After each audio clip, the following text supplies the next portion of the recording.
Good evening, all. Welcome to the Tactical Devils. Tonight, we're going to talk about the controversies during the Arsenal-West Ham game and Arsenal getting their will, and West Ham's 1-1 equalizer got denied of VAR because the West Ham players crowd the goalkeeper. That's fine, but I'm not happy with the inconsistency when it comes to VAR and the Pgmol. We all remember what happened in our home game, Old Trafford, with Man United against Arsenal, when they crowded Bayındır. Someone took his hand when he tried to box the ball. I think it was Gabriel, and the goal stood. So where's the consistency? Are you allowed or are you not allowed to crowd the goalkeeper? In my honest opinion, yes, I believe the goalkeeper should be protected, but then you have to follow through. You can't give it in one game and not in the other game. So for me, I think that's a big mistake from the referee, from the VAR, from the Pgmol. But this is not the first time you have been talking about controversies when it comes to the referees. It's like this every game, and for me, it's super frustrating. And what's more to say? Look at this. Look at these pictures. What's okay? What's not okay? So you see here up in the left corner, you see Bayındır. You see here David Raya. You see,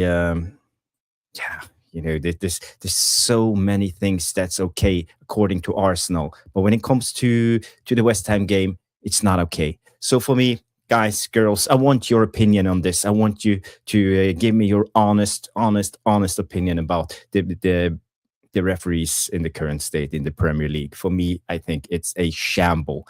And in a way, it's ironic that Arsenal, boring Arsenal, top of the league Arsenal, the dullest team in the Premier League I've seen so far. They're not a worthy winner in my footballing brain, because I'm a purist. I love good football, and I think they have been doing this since game week 1 and getting away with it. So again, that's just how I feel. There will be other updates tonight. We will talk a little bit about Shea Lacey. Apparently, the club is trying to send them on loan, and they're looking at championship options and League One options. League One. Why the F should we send Shea Lacey to League One? I want to have Stu's take on that one. We also been linked to a couple of players. We have been linked to Cambiasso, Juventus, and Ferran Torres at the Barcelona. We will also go into that, and we will soon receive the Rasmus Højlund money. Also, we have to talk about Ederson. The Brazilian Atalanta player is getting closer and closer, and it seems like United are set on Ederson as the second choice midfielder. I don't know what's his role, if it's a DM or a CM or menu replacement or whatever. So guys, we will talk more about it. I also see we have a super chat from Bilal. Thank you, Bilal. We will come to that after the intro. So guys, smash the like, subscribe if this is your first time on the Tactical Devils, and Stu and I will be back after the intro. So see you in a sec.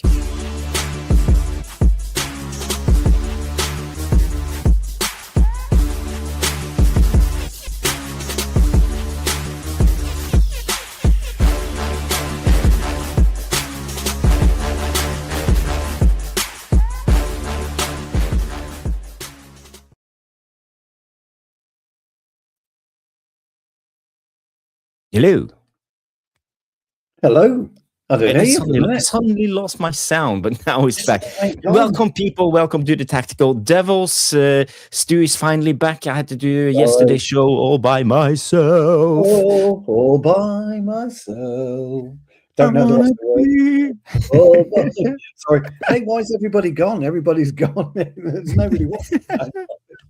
Yeah. It's good to be back. Yesterday's show was me pissing and moaning and sulking for 1 hour and 15 minutes.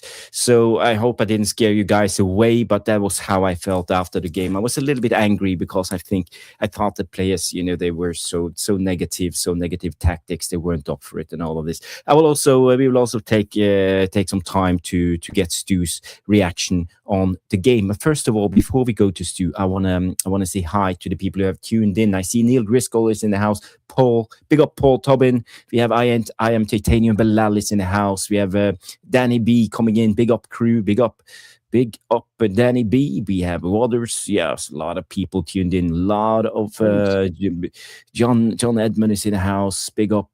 And is it just me? Thank you guys for joining. Remember to smash the like. And let's get going with the show. So how are you, Stu? How was your weekend? Fucking brilliant. Had a great weekend.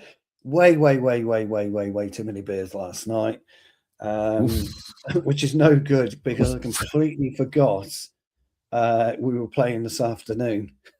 So we couldn't get on the 15th pitch. We were playing this afternoon. I fucking forgot. Anyway, the mighty Tips and Time finished second. We didn't quite manage to get over the line and win the title, but we did draw 2 apiece today. So we've had a really good season, and we've got our quarter-final next week. So it was my own fault. So I've not long got back, hence I'm in a right fucking state. Although I do need a haircut. You're looking sharp as usual. I need a haircut, a big haircut. But what an interesting weekend in terms of football. Teams throwing stuff away, teams not looking bothered anymore. Villa clearly pushing everything towards the 20th when they play Freiburg. You've got Palace pretty much, I think, doing the same because they play midweek. I think is after the Freiburg game. And then you've got the Champions League. It's all very strange. The whole league is grinding to the biggest halt ever. You've got West Ham in deep trouble now. I mean, they could be gone tomorrow night if Leeds don't get a result against Tottenham.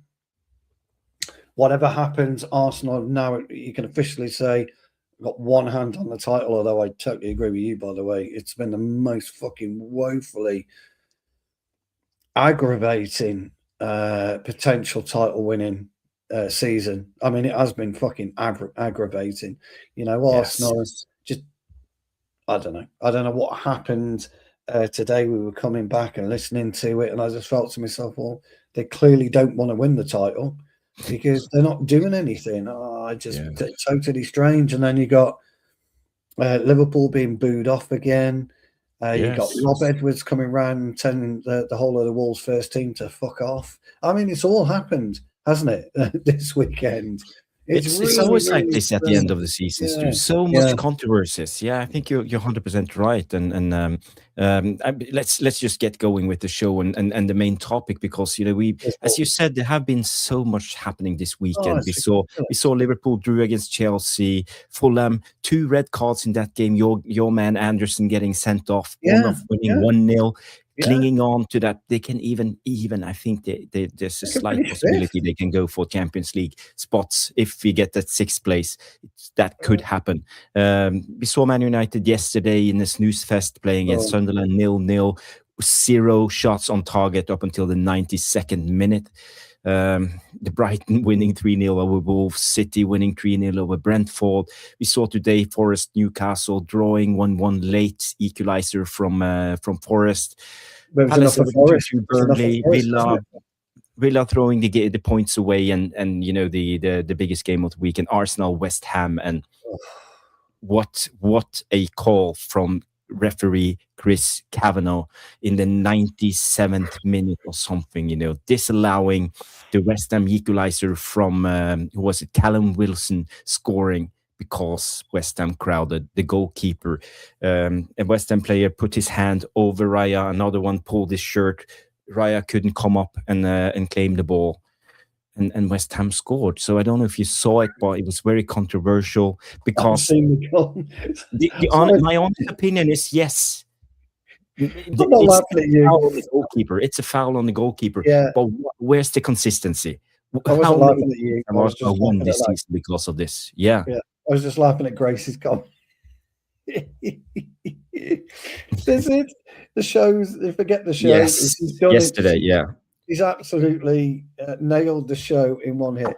So I wasn't laughing at you. Look, 100%.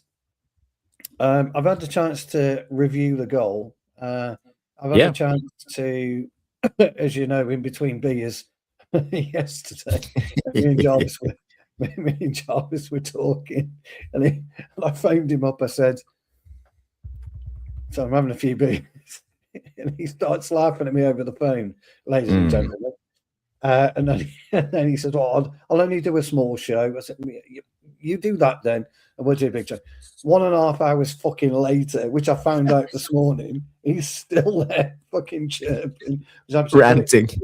But the interesting thing, I will come to yesterday's game in a minute, but I do want to. I'm glad you said it, because you're actually correct. By the letter of the law, that is a foul, and it's a foul purely because he's got his arm across Raya's throat, but he's not backing it. He's not doing that. He's not chopping him at all. But he's got his arm across his throat, and he was being pulled by, I can't remember who it was, as well. But the thing about it is that it's been happening all season. And you brought up Bayındır, the first game, by the way, of the season against Arsenal. Yes. And we don't get that foul. August. And they get the goal. And now the championship is on the line. But by the way, guys, so is West Ham's Premier League survival. There's not a question of just giving Arsenal the title. You could have just relegated West Ham today. But teams have only got themselves to blame. All of us, all the teams, except we don't do it, do we? We don't crowd the goalkeeper at corners. You've got Chelsea doing it, City doing it, Liverpool doing it, Arsenal doing it, West Ham doing it. You know, everyone's doing it. They're crowding the goalkeeper. And I've said to you a million times, haven't I, about when if they crowd Lamens, get in them. You know, don't stand on the goal line. Get in between them, because if you do get in between them, they are going to drag you down. That's what they do. But you know, and I know, by the way, I am going to mention the Rice foul, but it was a foul after Raya had been fouled. You got Rice pushing and pulling Ross, whoever it was, or is it Toledo? You've got him pushing and pulling him. So I don't get the consistency, and I've got a real problem with it now. And I said jokingly, didn't I, a couple of weeks ago, 3 or 4 weeks ago, somebody needs to take some kind of legal action, whether they win it or lose it, but somebody's got to do something. Somebody has to do something here, because there's been games. They are, Neil, I agree with you, mate. They are terrible in all games. But there's been games, freaking circus, 100%, where we've seen a goalkeeper fouled and not given. We've seen players dragged to the ground in the penalty area, not given, and yet a week later we've seen it given. And we had exactly the same with a handball, didn't we, Jarvis, a few weeks ago for us? And then I said, you watch next game. You watch next game, what will happen? And it was the same incident, and they got away with it. You cannot have a bunch of professional referees in the at Stockley Park looking at that particular game. They should get the last 2 games up where incidents like that have happened, and it's been, they've either got away with it, and they've got to start judging things on equal merit. I don't know what you do to change it, though, guys. Thanks, Bilal. We'll sort that now. I don't know what you do to change it, though, everybody. I really don't, because referees give human error. I've got no issue with human error, because nobody's fallible, Jarvis. Nobody. We've all got problems. We've all got problems in looking at certain things. You know, and you make mistakes as a person every day. We do it as parents, we do it as friends, we do it as family members, we do it at work. You don't mean to make mistakes, but you do it. And I'm just wondering, and this is just me being old-fashioned, why can't we just fuck off back to the Stone Age then, and just ref from the Stone Age again, Jarvis, in the 60s, the 70s, the 80s, and 90s? And we know money. It's all about fucking money. Everything money, and we've got no idea. I mean, I know you didn't say anything a couple of weeks ago, pal, but I know what you're saying, and I won't bring it up because we all heard what Jarvis was talking about, and I know what you're saying. You can't say it, but it's true. There has to be an element of truth in what you were saying, pal, because for this to happen, I'm just saying that gambling is a big thing in football. it is. It's huge. Now, I'm not saying that was about gambling today. I think we would agree, by the letter of the law, that was the correct decision today. I think we would agree today. But we could probably, you could pull up 20 episodes throughout the whole season where they've got away with that, and the opposition. I showed you in the beginning, that 6, that's okay, that's okay, that's not okay, that's not okay, that's okay.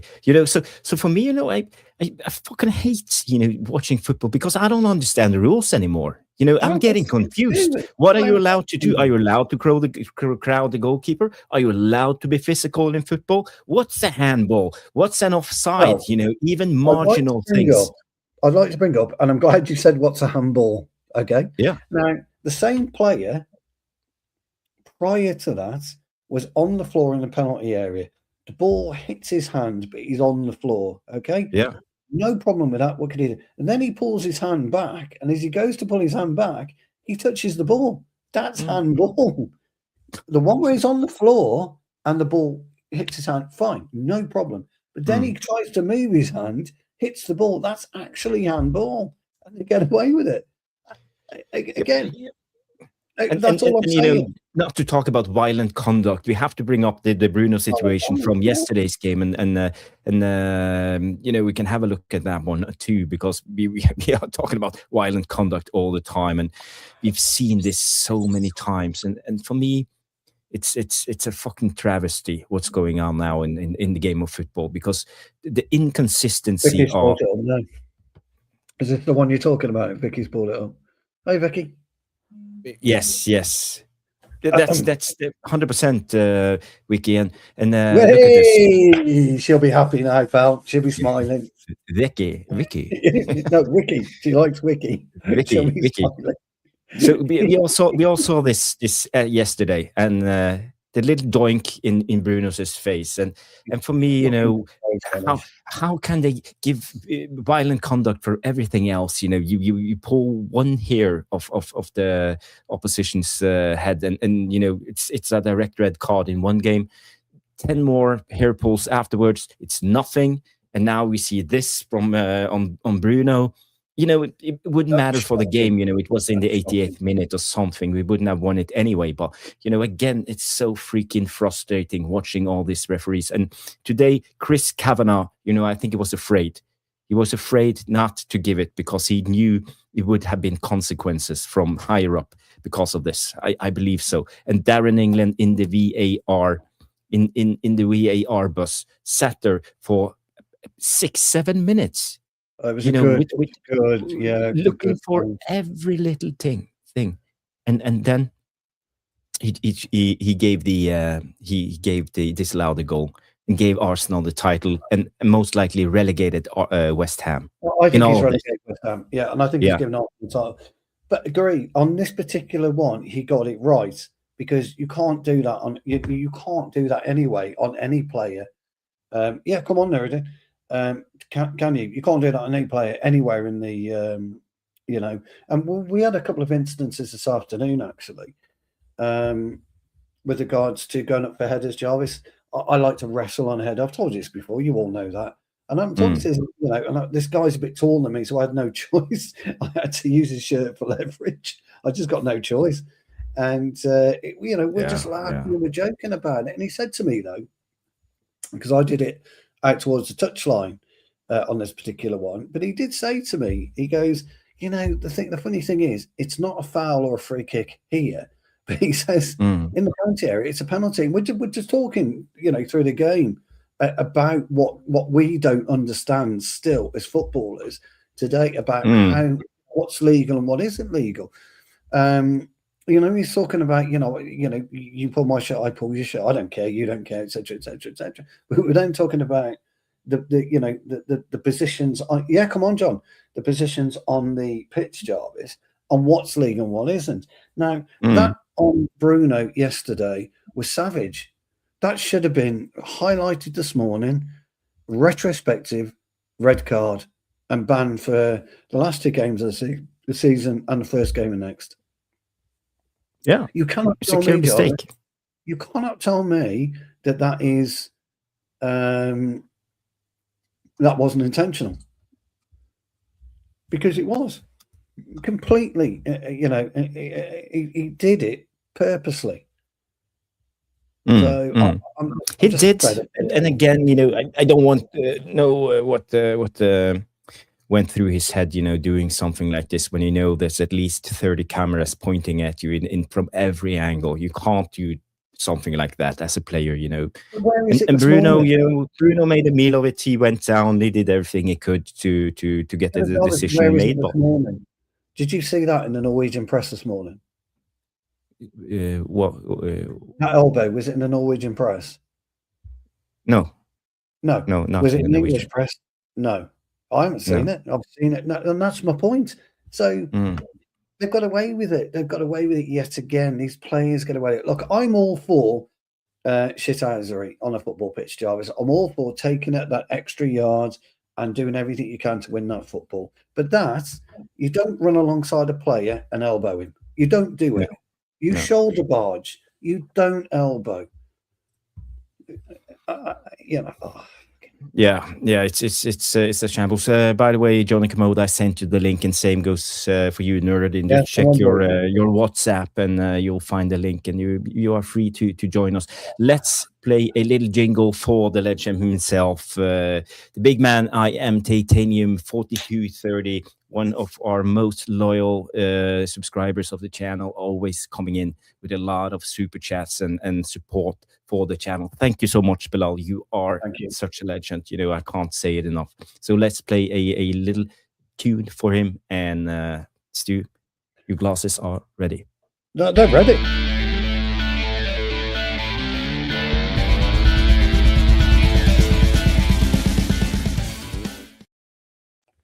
I'll be practicing my drums as well over the weekend. I can't. Bilal, as I keep saying, I'm going to apologise on behalf of my old mate here. Fucking embarrassing. Okay. I love those glasses. The super chat glasses. They are from our sponsor, Goodyear. Goodyear. Brilliant. Bilal says, please smash the likes on your way in. Thank you very much, Bilal. I echo, by the way, exactly what Jarvis says. And for you all, you're great supporters of our channel, myself and Jarvis, and we're very, very grateful. So thank you.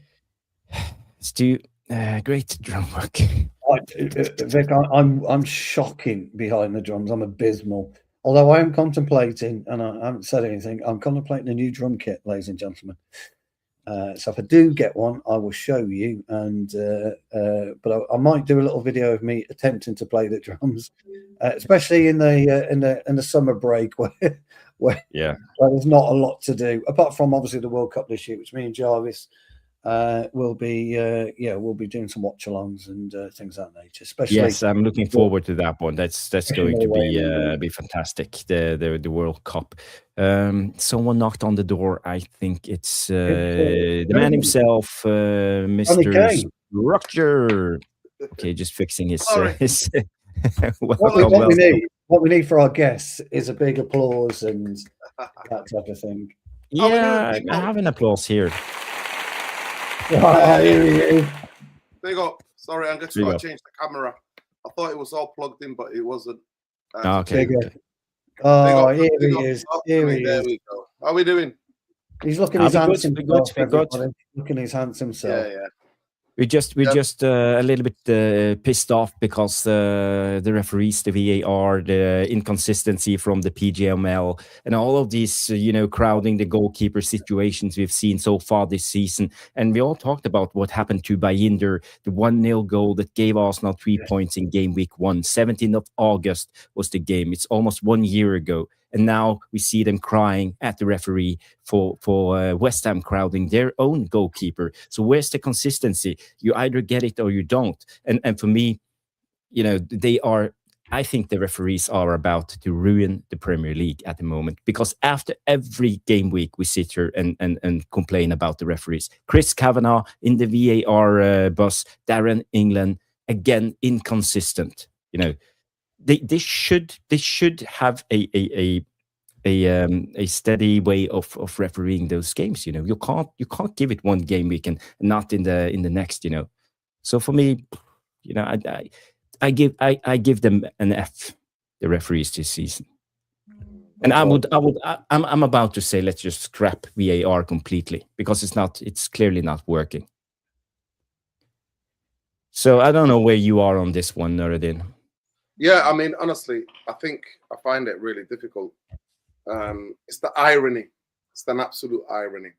Arsenal introduced wrestling, sumo wrestling, all sorts of pushing. We saw it at the beginning of the season, the first game of the season, Arsenal United Bayındır. Yeah. Saliba's literally holding his hand. Yeah. I thought today was a foul, right? That's what I think. No, but I think all of them should have been a foul on all those goals. Arsenal should not have got away with it. That's how I feel. So the consistency, there is no consistency. But today I thought it was a foul. It was always the way when I played, even, Saturday, Sunday league.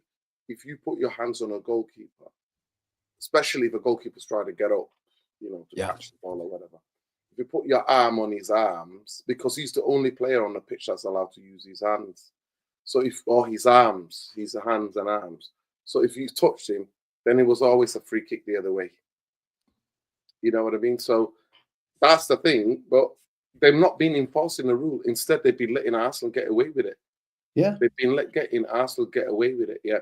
And it is the Brazilian forward. Well, I don't know what his name is, but that's that hand. Because he's tried to get leverage. And then Tadibo's also holding him. But Arsenal have been doing those antics all season. And that's the irony. They got it in the most crucial day of their season, or in the last 22 years of their club's history. I totally agree with you in the chat when me and Saeed were doing a watch along. And me and Saeed on the match reaction argued about it. If I'm an Arsenal fan and I won this league, it won't feel great when we attack. I tried to explain to Saeed, Stu, we lost the league. Was it the first division or we lost the first? Lost the first division 90 to Leeds. Yeah, was it August? Yeah. Yeah, we lost at Anfield. We lost 2-1. Remember, Ian Rush scored 2-1. We lost at Anfield, and they were celebrating. Yeah. And I remember seeing the footage of them in the hotel with champagne and stuff like that. I remember that. McAllister, the midfield player, the Scottish McAllister, celebrating, and I saw that. But that season when we won the league, we actually played good football throughout all of the season. And I don't mind if you're about to win a league. If the last 5 games you just got over the line, but the rest of the season you play scintillating football. But for 4 months, Arsenal played crap football, and I'm not hating on Arsenal. There are football purists. I'm a football purist. I want to win playing good. I want to win. I don't want to win a league. Oh, it's vile. You know what? To win a cup, I don't mind you winning a cup when you have to ride out tough, because it's a knockout. You know what I mean? So I don't mind that. Yeah. But over 38 games, you have to entertain to win the league. And when I think about it, they will be the most boring team to win the Premier League. And some Arsenal fans rightly will say, we don't care. You know what I mean? But that matters to me. It matters to me because the teams who win the league set a trend, and other teams are going to try to be like Arsenal. Like City set a trend. United set a trend, with a 4-4-2 back in the day with wingers and that. When United were winning, everybody wanted to play like Manchester United. You know what I mean? Everybody wants to play like the most successful team. Yeah. So for me, the past 4 months, they've been struggling. And I think their turnaround in some sense was against the City game. They went very open and all out with City. And I thought that was their turning point of the season. But before that, just winning by set pieces and just dull football. And that's how I'll remember. I'll remember Arsenal as a dull football. Do you remember, Nuruddin, when Leeds won the old First Division last time? Do you remember 91? A knock-in on Gordon Strachan at the time absolutely dominated the midfield with McAllister. at that particular time for Leeds. The way that they played football, the way that they kept attacking. David Batty was in there, wasn't he? Yeah. You know, kicking off and stuff of that nature. And they epitomised what football was about. And I watched Brentford in the first half yesterday, and if you all noticed, they played a 4-4-2 system. First time I've seen a team actually go and play a 4-4-2 system. And they played well in the first half. They were played very well. Follow the back of the net. Organised, very organised. Thiago fluffed his lines a couple of times. Yeah. And then got out of sync in the second half after Doku scored because they were trying to get back into the game, and the floodgates then opened, didn't they? Phil Foden comes on. They get off of that Reinders lad comes off. Foden comes on. Marmoush comes on. It's a different kettle of fish. Now, when you look at the way that Guardiola's changed the way that City are playing, and Jarvis will know this more than anybody, they've almost taken probably the Premier League's sharpest goal scorer in Haaland out the equation. They're not feeding him. They're not utilising him. I know he scored yesterday, but he hasn't. And I know he's going to finish top goal scorer, but his output in terms of goals has been absolutely woeful the last 4 months in football, and other players are coming to the fore. And I think the biggest problem that we've got, and that other teams have got, and you're right about trend setting, Nuruddin, because I'm going to refer you now to what a City started doing on corners. What have Liverpool started doing on corners? They've all copied Arsenal's. West Ham, Wolves, they've all copied Arsenal's system, and it's become more and more boring. Long throws have come on because suddenly the lad from Sunderland, Cody, started it. Bang. Yeah. Throwing. And all this is happening, and coaches are looking at it. So I was quite refreshed. I know Brentford got beat yesterday. I was quite refreshed to see a coach say, fuck it. We're going to go back to what I know might work against City, and it did. It stifled them, completely stifled them. And I don't think we've got enough coaches who've got the balls to do that. And this is my worry moving forward for us if we go ahead with Carrick. We were. I mean, I don't know how to describe yesterday's game, to be honest. I really don't. Well, I know we got the draw, we got the point. Villa and Liverpool have pretty much handed us third place. I think we can all agree with that. I mean, fuck me, Jesus Christ. This reminds me of the Carrick. This reminds me of the Carrick. Not the Carrick. The Ten Hag season when we limped into third, and we finished third, and then the next season he all went tits up. I mean, in terms of the decisions and the way you play football, it's just it's crazy what Arsenal have been allowed to get away with, and how they play the corners, and what everybody start copying. You know what I mean? Everybody started to copy Arsenal in terms of the way that handling this kind of UFC. I call it like it's UFC. It's it's so bad that Brighton have hired, right?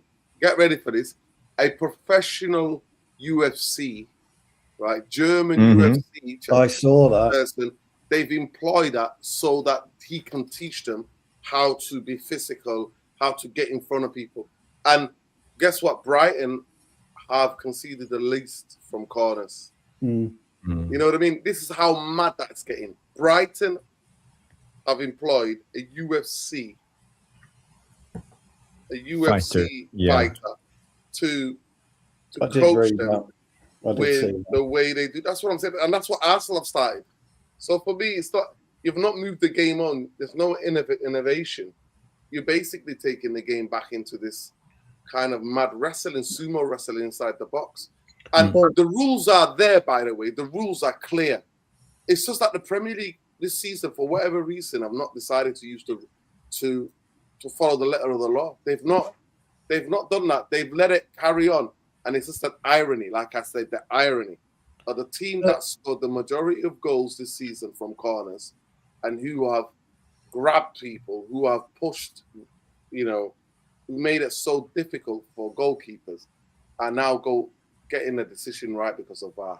What about Anyway, City what about just before you come in, Johnny? What about City yesterday?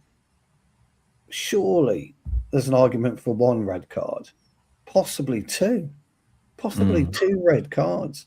Bernardo Silva with this. Yeah, Silva with that, and then Nunes wasn't it with the push? I mean, it's a blatant fucking push in the penalty area, and he's the last man. It was a blatant push, and he got swept under the carpet. Oh, what is going on? Well, I think but before we go to Johnny, I just want to conclude a little bit when it comes to this, because I think VAR in a way, and the referees are painting themselves into corners all the time by making wrong decisions. And their problem is their pride, because every time they make a mistake, they double down and they paint themselves into a corner, and then they meet themselves in the door again because they can't. They are trapped in their own madness in a way. And we've seen this over and over again. Now with the hair pulling, for example, that's a thing, they painted themselves into a corner, stating it's violent conduct all the time. But clearly then people have their eyes on hair pulling, and you can see hair pulling in every game.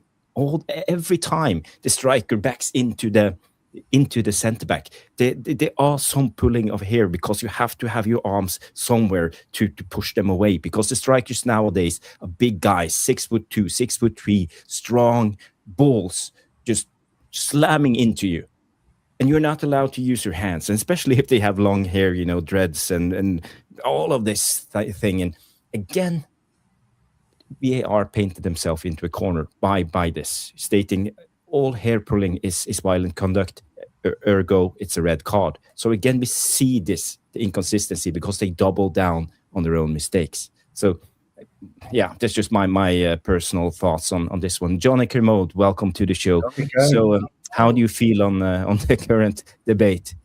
Yeah, it's been poisoning football for the last 5 years or so, hasn't it? And it doesn't seem to be getting improving.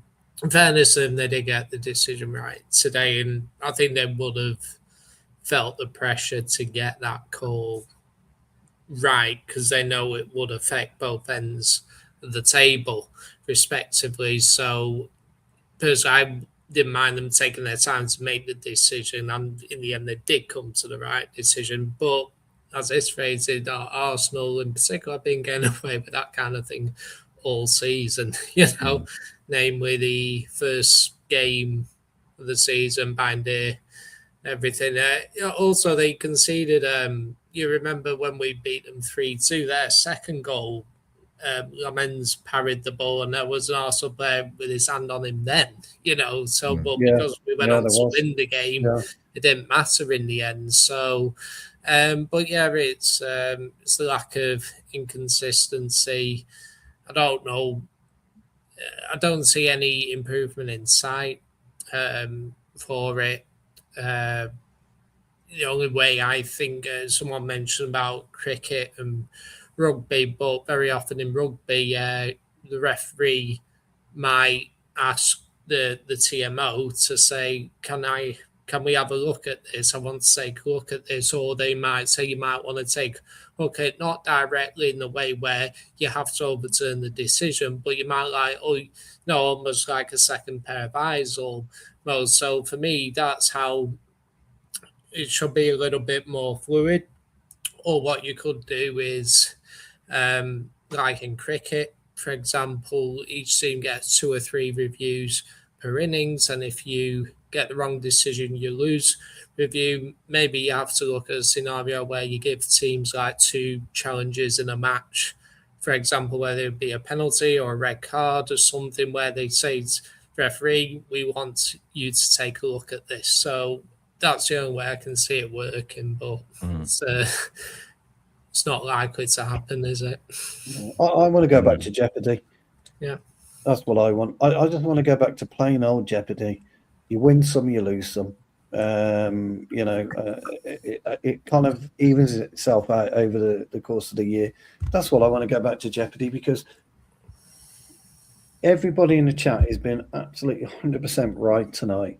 I don't want to watch the game anymore.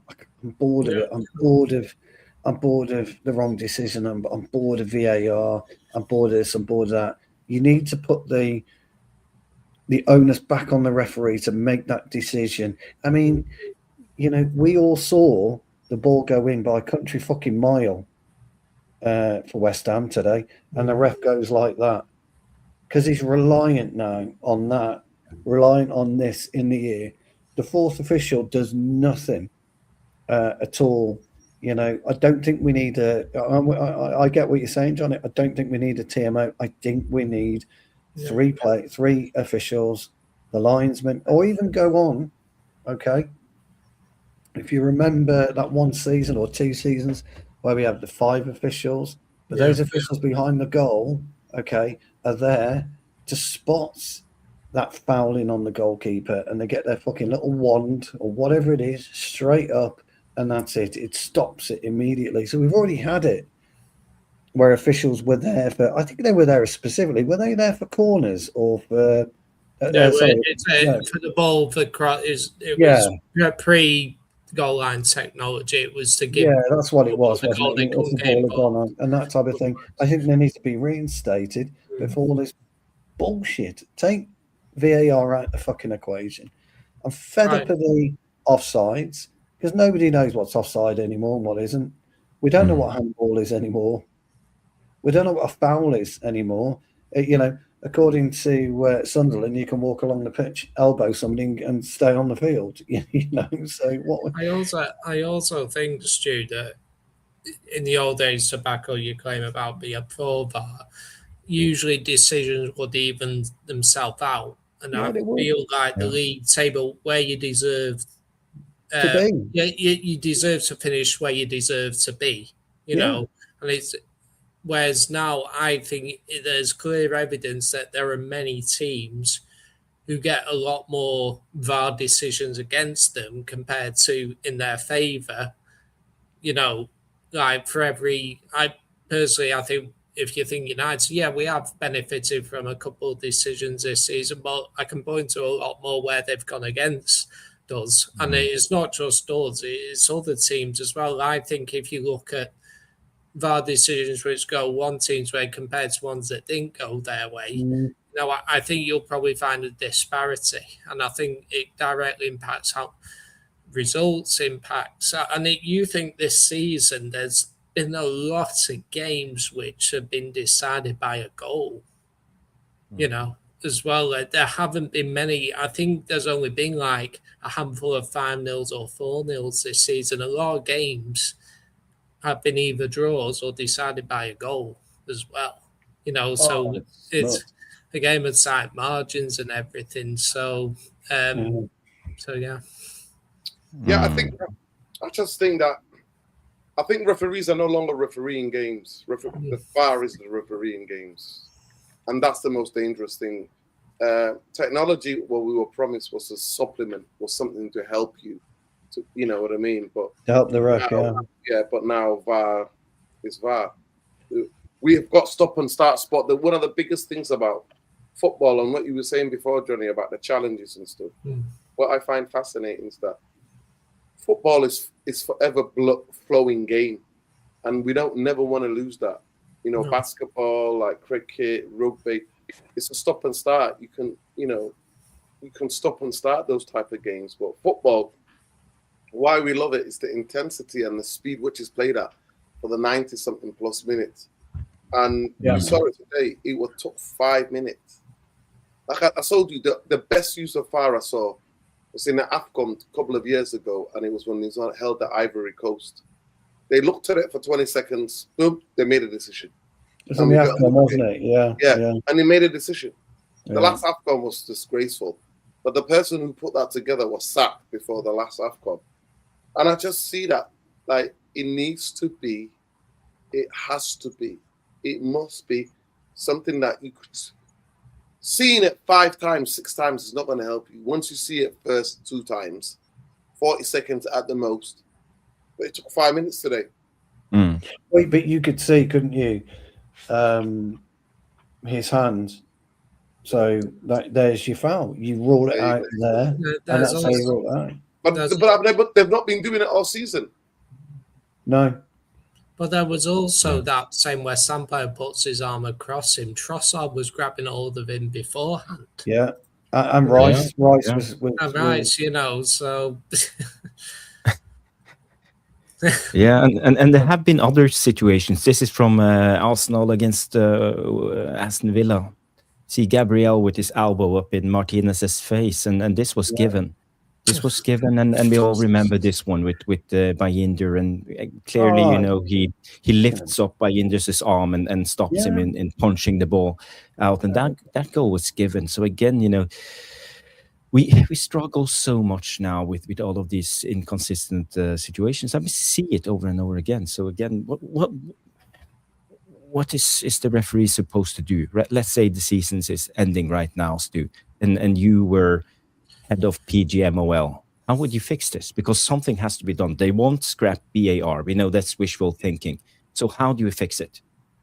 They won't scrap VAR. You're absolutely right. My recommendation would be to go into the Premier League and to get, and it's been said a million times, I agree with it, and to get foreign referees in, get referees on from a different country that maybe aren't playing that weekend and are FIFA and UEFA registered.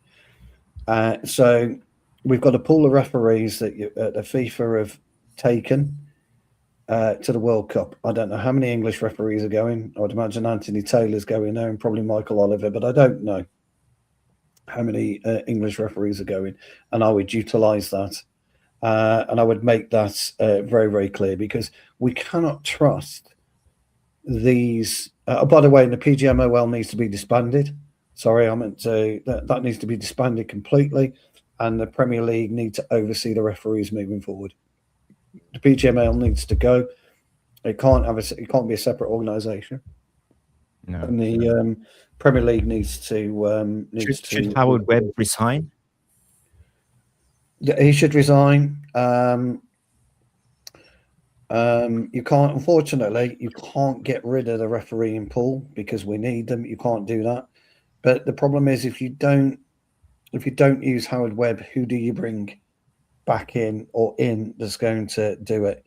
Now, we all knew Clattenburg. I think he's the one. He was the best referee out there at this time. You could bring Clattenburg in, but power changes people. The money tap that gets turned on when you get to that level changes people, and it doesn't get switched off. This is the trouble, and we've seen it. Remember Infantino when he came in? Everybody was delighted with him. No more Sepp Blatter. The money tap turned on, and look at how he's maintained Blatter's non-integrity, because it's exactly the same. UEFA is exactly the same. When you get to that position like that, the money tap turns on and stays on. It just doesn't come up, and it changes people. It's because the whole organization is corrupt. You know, you can't. It will affect you 100%. Yeah. So the PGML needs to go, and it needs to. The Premier League need to take care of the rest in the Premier League. I think this is a good point here. That if I was Raya, should he? It was a foul, but did he get away with trying to catch it? Shouldn't he just punched it? Yeah, I mean, to be fair, he couldn't get his arms up to fully extend them because the players and Tadibo was also pulling him. It was a foul. It was a foul, but they've not been giving it all season, and then they give it now. Like that's the biggest thing. That is the maddening thing about it. In the most crucial game, in the most crucial moment of the season, and what it could mean for West Ham, and what it could mean for Arsenal. So that's the point. That's why it's frustrating as fans. You know, I remember Drogba scored the offside goal at Old Trafford. I remember Scholes scored an onside goal against Porto at Old Trafford. Not given. Not given. So, but we took it. You know, still haunts me, but we took it. Yeah, but we took it, didn't we? We had no choice because VAR would have been onside, etc. But you're coming in now with automated offsides, and you're coming in with this, and you're coming in with that. Yeah. And the referee, somebody made a point actually. I don't know who it was about the referees, sponsored shirts now, and this and that, and they're trying to become as popular as the players are. The referee was always there to be as impartial as it could be. Get in there. He's going to make an error. He's going to make 2 errors, 3 errors in a game. It's going to happen. It's life. No, and I've got no problem with that. But you can't go on with the PGMOL. It's got to go. It has to go. I don't know what the turnover of the PGMOL is and how they make the money, how they're funded, whether Premier League or whether it's with the FA. But it's got to go. And there's got to be better consequences, bigger consequences. You make a decision that is incorrect, and it's done this. You don't ref for 6 weeks. You don't get paid for 6 weeks. There's got to be. Bearing in mind, you have to bear in mind, guys, that these referees, they're earning up to £200,000 a year. 200, just like that thinking, guys. £200,000 a year to do that, plus their FIFA money and their UEFA money. But if they're doing Champions League and they're doing World Cup, and they're doing Africa Cup of Nations, they're doing the women's. Well, they don't do the women's, do they? The women's game's got its own problems, hasn't it, John? With refereeing, I mean, it's fucking terrible. Yeah. But this is particularly bad, and you've got to disband the PGMOL and you've got to bring it in house. Yeah, the issue with the women's game is that a lot of those referees aren't earning those kind of incomes, and they might earn a bit of money, but they're not. A lot of them have these jobs, have other jobs outside of football, and therefore they have to train. They don't have the time to train and everything. You don't have VAR in the WSL, and there's many shocking decisions every week. But in fairness, they don't have the time to practice. They're not full-time professionals in the same way Premier League refs are. Whereas, we have fully trained, paid professionals, and it's just like referees rely on the VAR to help them out, and VAR is not wanting to overturn the decision, in a lot of cases. So it's a bit like that. There's not any real trust there, I don't think. No. Good night, Vicky, darling. See you soon. By the way, before Vicky leaves, she left a question for you guys. So let's just do this before Vicky leaves. Vicky. She won't like Vicky. Wiki. So here to read out Vicky's question. And John, you can answer if you like, Pam. Wiki says, not Vicky, but Wiki. Question. I know he's no longer at Forest, but our Premier League teams all going to have to get a referee analyst type of person. So she's talking about bringing somebody who analyses the referees. I thought it was a terrible idea, but PGMOL do need to be challenged. Great question, Wiki. John. I mean, it may be worth that. I mean, like when you use have Keith Hackett on, and like when he was in charge of referees, he used to meet up with, like Sir Alex Ferguson, Arsene Wenger, people like that. If they had a grievance against a couple of decisions which didn't go their way and everything, and I think it will be helpful to maybe not appoint someone, but just get the opinion of what the PGMOL perhaps needs to look at is someone who has an experienced referee who Premier League clubs can go to say, we want to question some of these decisions, why they went against those, why is this compared to that? It's about accountability. And I think the other issue with PGMOL is that they're not willing to learn the lessons. I'm sure they have discussions about getting decision accurate, but it doesn't seem to be that referees get punished. Like if they do wrong, and whenever a manager says, "Oh, it's a disgraceful decision," they'll end up with a fine and a 2-game ban.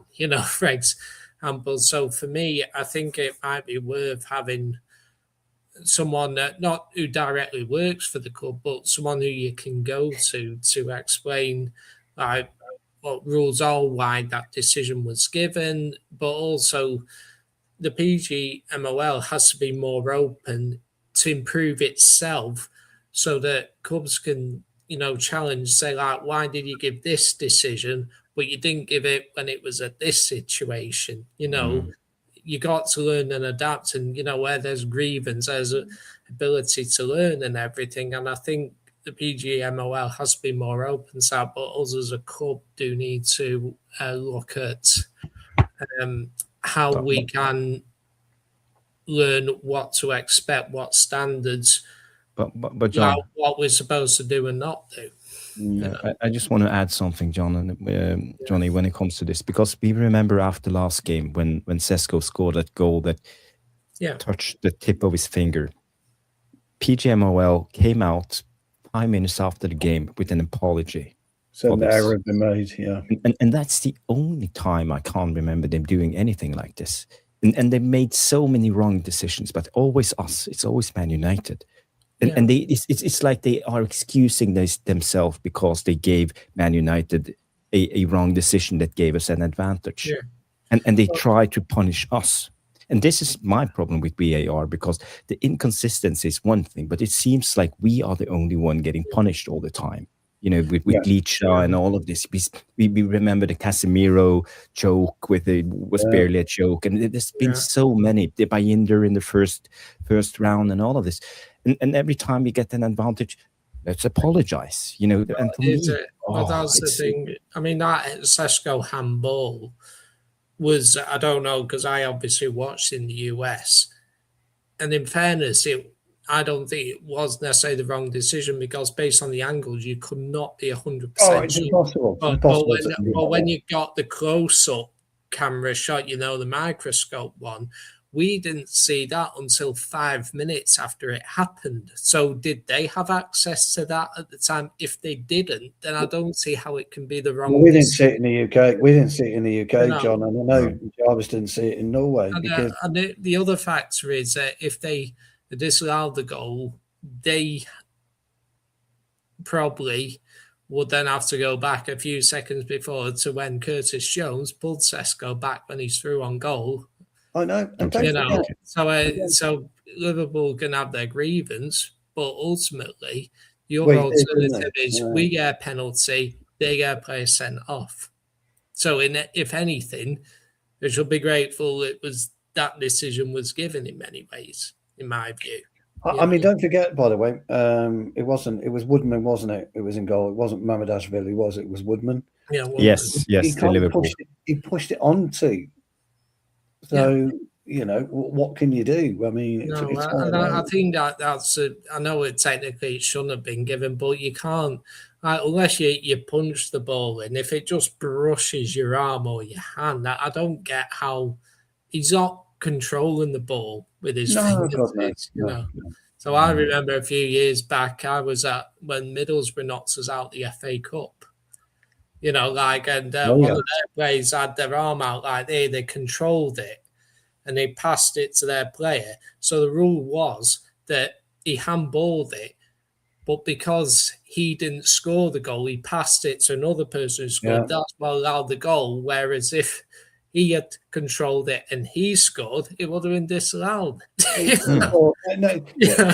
Nobody knows, John. We were talking about, me and Jarvis were talking about earlier, that if you saw in the West Ham game, the player that was on the floor, when the ball was kicked towards him and it hit his hand, not a handball. But then he tried to move his arm out of the way, and what did he do? Handballed it. Touched the ball, He touched the ball with his handball. Nothing. Absolutely nothing. That's why Arsenal go in nuts. I don't understand the rule anyway. So for me, was it a handball? That was ball behind that one, Sean. But then when he tried to get his hand out of the way, he literally touched it. He touched it, and that should have been a handball. But anyway, it is what it is. Yeah, it is. It is what it is. Guys, a reminder, as Stephanie said, please smash the like, people. We have 30 likes, 115 people watching on both X and YouTube, 35 watching on YouTube at the moment. So guys, if you haven't, do us a favor, smash like for the tactical devils. Yeah, and let's just go to the next topic. We have spent enough time on the referees. Actually, they don't deserve this kind of publicity. All this, someone mentioned we all get used to the names of Chris Kavanagh and Darren England and all of them. They don't deserve the don't talk about it anymore. Publicity. Yeah, that's true. No. Today it came out that Shea Lacey is going on a loan next season, most likely. And the reports that came out said Shea Lacey, let me just bring it up for you to read. And there was one line that made me think, because this came out. Let's just bring it up here for you guys to see. Oops, what's going on at the stage? Manchester United are reportedly ready to send Shea Lacey out on loan this summer, and a queue is beginning to form. So a number of Championship and League One clubs are believed to be interested. And for me, League One clubs, how is Shea Lacey going to develop playing League One football? We've seen his talent. He played in the Premier League for Man United. I think he had really good cameos, and we can see there's a player in there. And for me, League One, that's a joke. That's a joke for me. I don't know. What's your thoughts? He needs 6 months away from the club, I think. I'd agree with that. Championship, I don't mind League One too much. Depends where you go. If you can go to a footballing League One team like Leicester, wouldn't be that bad. And we forget that Leicester are in League One, by the way. If you can go somewhere like that, Harry Winks playing alongside him, and that that could be quite good for him. But if you go to a team that's going to smash it up the pitch and whatever, then probably not. I mean, he'll get a right ground in League One, that's for sure. He'll spend most of the time in Row Z because he's been kicked up there by a Stuart Pearce type player in his heyday. Then he will do. But if he gets into Championship, I don't think Hull, for example, will get promoted. So there would be a good side to go to. Wouldn't be a bad one, to be honest. I hate to say it. I fucking hate Wrexham. I'm only saying it because Vicky's gone now. Otherwise, she'd be going fucking nuts at me. If she's listening, I'm in big trouble anyway. But you want to maybe Birmingham. You want a good footballing side, really, for Shea Lacey to go to so that he can showcase his skills. I think he's a great talent. He's a proper United player for me. Yeah. He's no fear. Maybe use one of the teams again relegate, maybe a Wolves or something. Yeah, maybe a Wolves, maybe a West Ham, somewhere like that. I totally agree. And I think he'll do very, very well. But it's a 6-month loan for me, no more. Get him back in January and get him integrated into the first team squad. That's what I would do with him. Yeah. Because I like him. I like Waits as well. I do the same. There's an argument he should be in the team now at this moment, isn't there? But yeah, get the two Fletcher twins as well. Get those out on loan, but get them back in January and get them fit for the second part of the season. That's what I would do. Yeah. I think they're all really, really good players for us. When Jarvis, do you remember when Fletcher came in?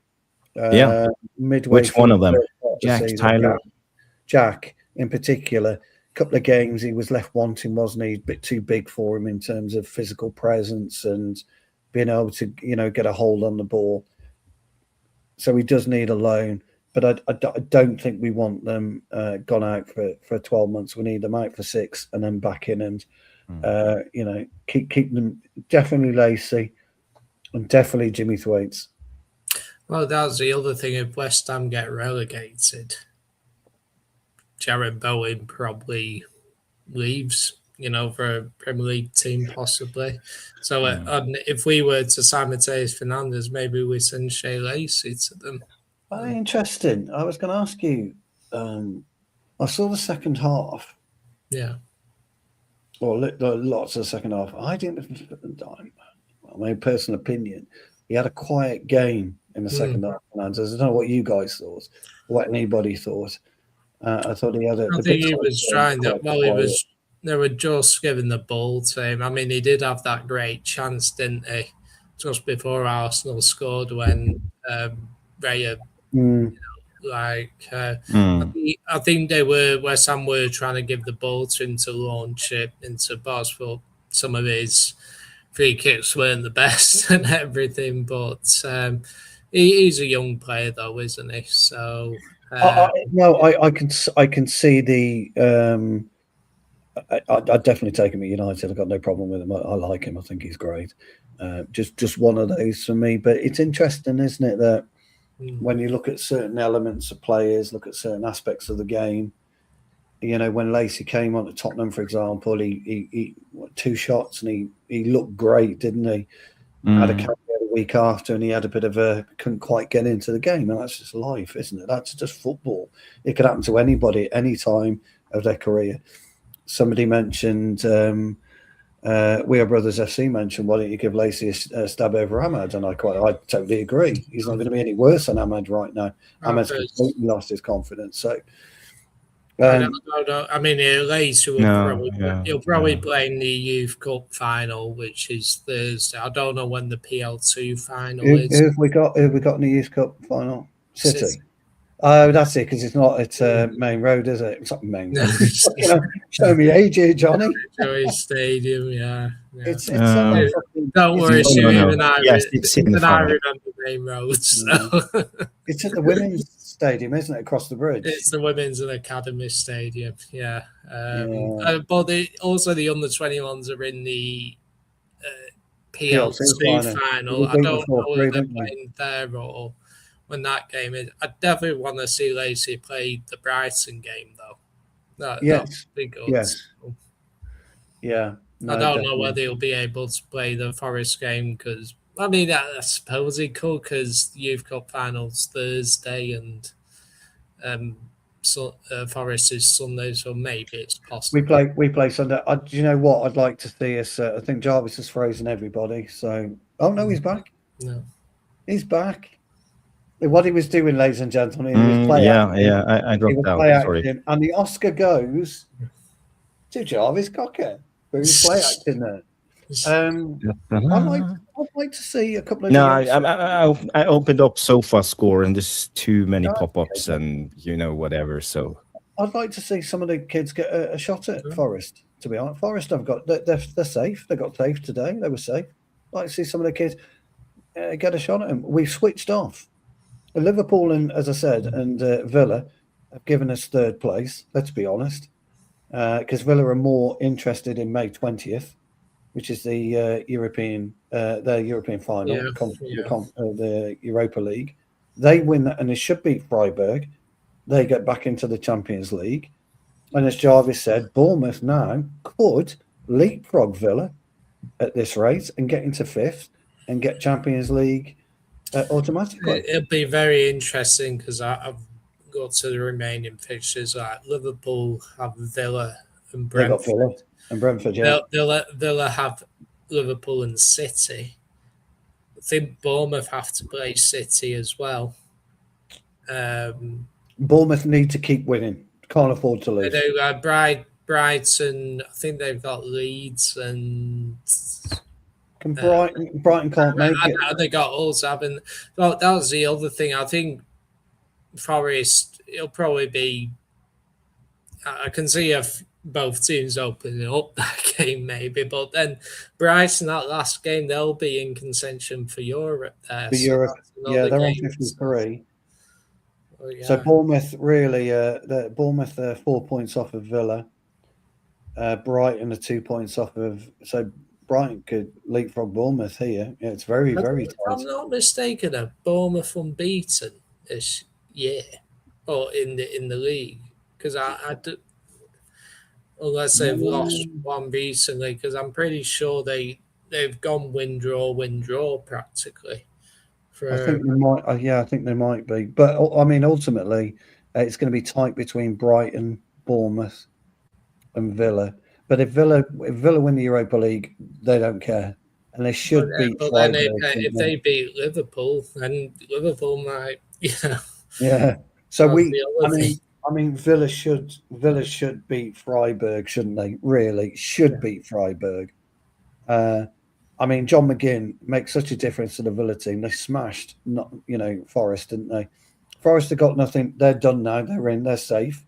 Why not give the kids a chance? Jarvis, what would you do? Yeah. Jarvis? I don't know if you can hear me. I'm breaking up. Yeah, we Something can is now. going on. Yeah, we can hear you, pal. Yeah, Don't panic. Yeah, we can hear you. I was saying, would you give the kids a chance? Thank you. Forest? Would you give the kids a chance? Going back to the Shea Lacey thing, you know, I would personally, I would keep Shea Lacey because I think he's good enough. He's 19. He's proven to me that he's good enough. So, you know, make him fight for his place. Make him fight for a role in this Man United team, because I don't think sending him to League One will help him anything. What are we waiting for in his development? Because I saw him play against Manchester City. We won the game 4-3. He was man of the match, 100%. He's so good. That guy. He's so composed. The timing of his runs, you know, when he drives the ball, it's almost perfection. The timing, all those little touches, and then he bursts, accelerates, stops again, takes on the right angle on the defender. Everything he does is to perfection. So for me, you know, it's all about getting experience. Yeah. At as high level as possible, and I wouldn't go for anything other than Premier League clubs or. Yeah, Premier League clubs only. The problem we got is if we don't send him on loan, we can't play him in the under 23s or under 21s anymore. He's got to be in around, so it means he won't get any game time. Why not? It could displace Ahmad though, couldn't it? I don't think you're not going to see Ahmad get game time next season. Not as much as. Why not? I think he's good enough. But who'd you play him in place of then? He's I would say he's definitely the biggest talents coming through the academy since Kobe Mainoo. Yeah, but who do we drop then to play him? Well, as far as we know, we only have one striker. So Mbeumo have to play striker every other game anyway. So you know, if we're going to rest anyone on the right hand side, you know, Mbeumo can't play on the right hand side one game and then striker in the next game and the right hand side, and you know, you have to rest sometime. But I don't want to play. You see, I don't want to play. I don't want to play three up top anymore. I want to play with a single striker, 2 10s, and that's when I want to play Bruno and Mainoo. Well, Carrick is staying, so we know we are going for a 4-2-3-1. It's not going to work. It won't work that whole season for us next year. We both know that, pal. We want it. Well, we're also in Europe. So it'll be a lot more squad depth as well next season. Yeah, I would keep him. I would keep him as we are Bottlers FC says. Keep him as a rotational winger. We are Bottlers. Yeah. Is it Arsenal? I'm sorry, mate. If you are, I apologise. We are Bottlers FC. Great name. But you know, yeah, he's quite small, but he's strong. He's strong as a bull because he has the perfect balance. And you don't have to be to be a winger. You don't have to be as physical as the other roles. And he's bigger than Ahmad, for sure. So again, I see no problems. I would rather keep him. And also, I always believe that there's always room. You can always find a place for quality players. We will see more now in the friendlies during the summer, and hopefully he will fight for his place. So no loan for me when it comes to Lacey. But we have other youngsters. I'm Vicky, by the way. Okay. Jared Bowen's comments. I 100% get what you're saying. I do. But he's going to get less game time if he stays, because you can't play him as an under 21, which is what we're doing now. You can't play him. He's got to develop playing against men. And the only way you can do that is to go away on loan. If we play him in the under 21s, and I agree with you, by the way, I saw that match as well. I thought we were fucking brilliant. I mean, we were cruising. How the fuck City got back into that game, I'll never know. But anyway, that's a different story. And Obi scored 2 really good goals. Really good goals. But you're right. I thought Shea Lacey was decisive, took on his man brilliantly, showed speed, tenacity, great ball control. You know, he was man of the match. He drove us forward. I also thought, now, which Fletcher is it? Which Fletcher? The Scottish Fletcher is the bigger one of them. Which one, Johnny? Which Fletcher's the Scottish Fletcher? Anyway, no, they were both born in England. They're both, but one plays for Scotland. Is it Jack that plays? They're both like one Scottish on the yeah. Anyway, and the other. As Johnny said, the Scottish Fletcher was immense in that game. I don't know the difference. Well, no, that's why we call him. Yeah, but he was immense in that game. We've got a really good, solid bunch of youngsters coming through, and I agree. It's Tyler is the Scottish one. Tyler, is it? Yeah, and I agree we should use them. But I think Lacey in particular, I think he's a fantastic footballer. He's a proper Man United player. I would push him out 6 months, get him regular game time, a little bit like Ahmad, and get him in. But make sure when we get him back in the second half of the season, we play him. That's what I would like to see. But Jarvis, the caveat for me, he's got to play. When we bring him back, he has to play. That's my caveat. Yeah. 100%. We got to give him minutes, but there will be opportunities, as I said, because we have to rotate on the right wing, and Bumo will most likely end up as a second striker a lot of the time. So again, let's say if you play Bumo on top and Ahmad starts on the right wing, we need a right winger who can come on if Ahmad gets injured and needs rest or suspension or whatever. So for me, yes, I would keep Shea Lacey, but we also have Jim Thwaite. He needs a loan because his position is not cemented. What a player, Thwaite. Fucking hell. Yes. What's a player? Even Morehouse, he's a good player too. Yeah, somebody was. Oh God, I can't find the comments. Who was who scored the fourth goal? Was that Morehouse? Morehouse got the fourth. Yeah. No, he's a very good player. He's the left. Is he the left winger? No, that's a Jai, isn't it? Jai, yeah. He's okay. Yeah. He had 2 assists, I believe, that game. Yeah. The left winger. Yeah. We were cruising. 3-1 up at one point, weren't we, Johnny? 4-1 up. 4-1, sorry, 4-1 up. Yeah, and we were cruising, and they cut it back. Well, they scored first, and then I think it was we took over until the 30th minute, and we went 3-1 up. Then we made it 4-1 within a minute to the second half. Then they made it 4-2 a minute late, and then they got their third after 82 minutes. Yeah, something like it was too great late. Game though. Yeah, brilliant game. Sean, big up Sean, doesn't agree with us when it comes to the Shea Lacey not sending him on loan, and no, I would send him on loan. I understand what you're saying, but some players I don't think need that type of development. It might just hinder them. I personally would like to see 1 or 2 of our loans be Premier League loans, because it always seems to be Championship or League One, doesn't it? Where it's like... I agree with Jarvis. League One's not great. You've got to go Championship or Premier League. I'm all for the Premier League. If you could get him into... Jarvis, would you be aggrieved, for example, if Lacey went on loan to Coventry, playing under Lampard? A free-flowing attacking football. Yeah. That would be. Well, even I can go as far as sending him on loan to one of the better Championship clubs. Let's say a relegated Wolves or a relegated.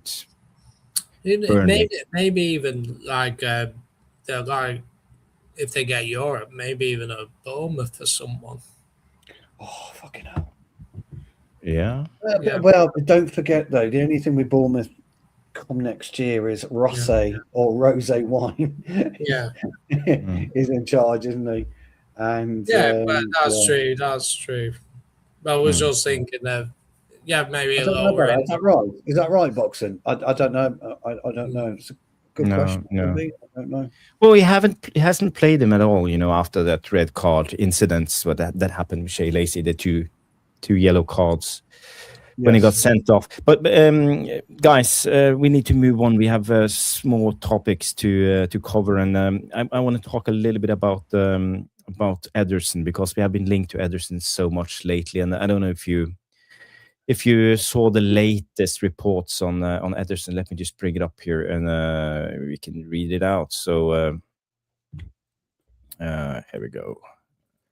Is it this one? Yes, Manchester United are talking to Ederson's agents, and the conversations are active. And United are aware of Atalanta's price tag. That's £39 million.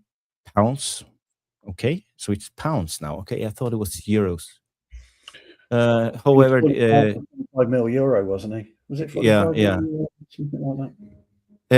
The report says the deal is not at a stage of almost being done. There's at least 5 to 6 midfielders under consideration for United, and Ederson is not the only one. This came out from Fabrizio Romano, but there have been so many reports this weekend talking about we have agreed a deal with personal terms and all of this with Ederson. So are we looking at Ederson seriously and thinking he could come in and replace Casemiro, or is he a backup to Kobe Mainu?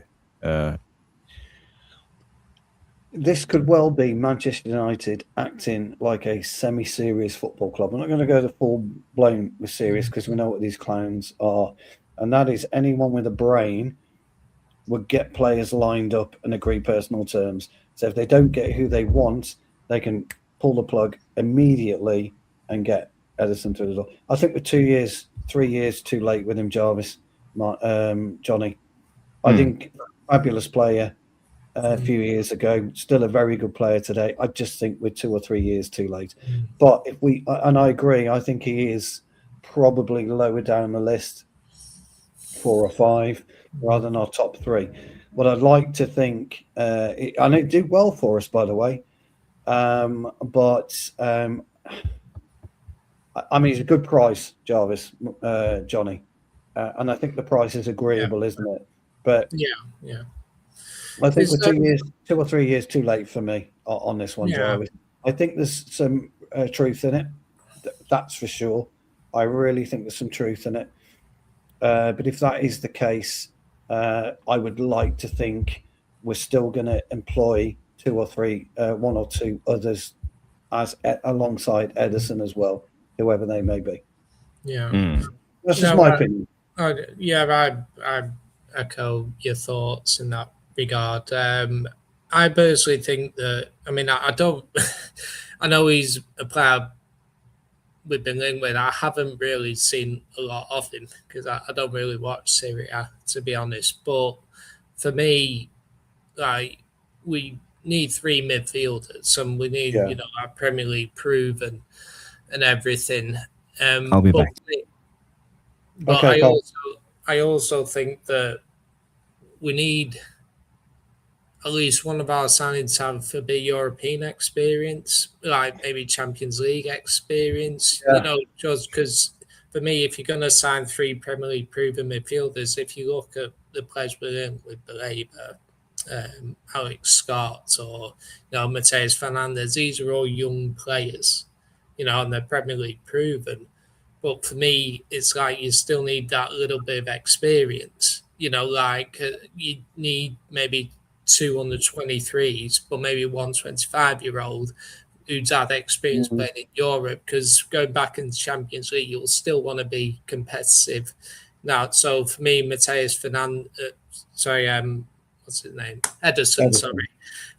He does have that Champions League experience. I don't think he'll be.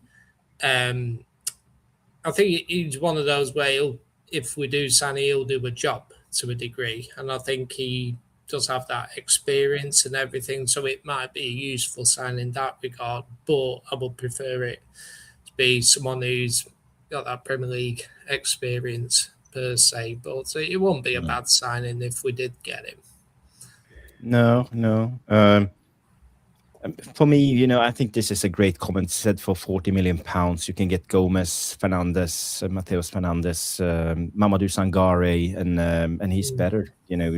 Question mark. Add another 10 million, and you could get Angelo Stiller or Alex Scott for further 15 million. So again, this is how you see it. And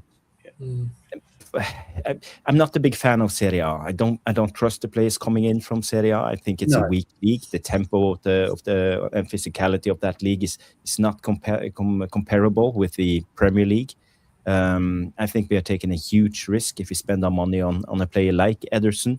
What we don't know in all of this, is it going to be the third midfielder, the rotation option? Is it going to be Casemiro's replacement?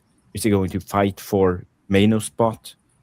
So again, this is where I'm a little bit uncertain. I think it'd be Mainu. I don't think he's a defensive midfielder. He's not a DM, no. No, so again, will be dropping performance. Let's say if Mainu has to rotate or drop for a game or two, and then he's Ederson more athletic than Mainu.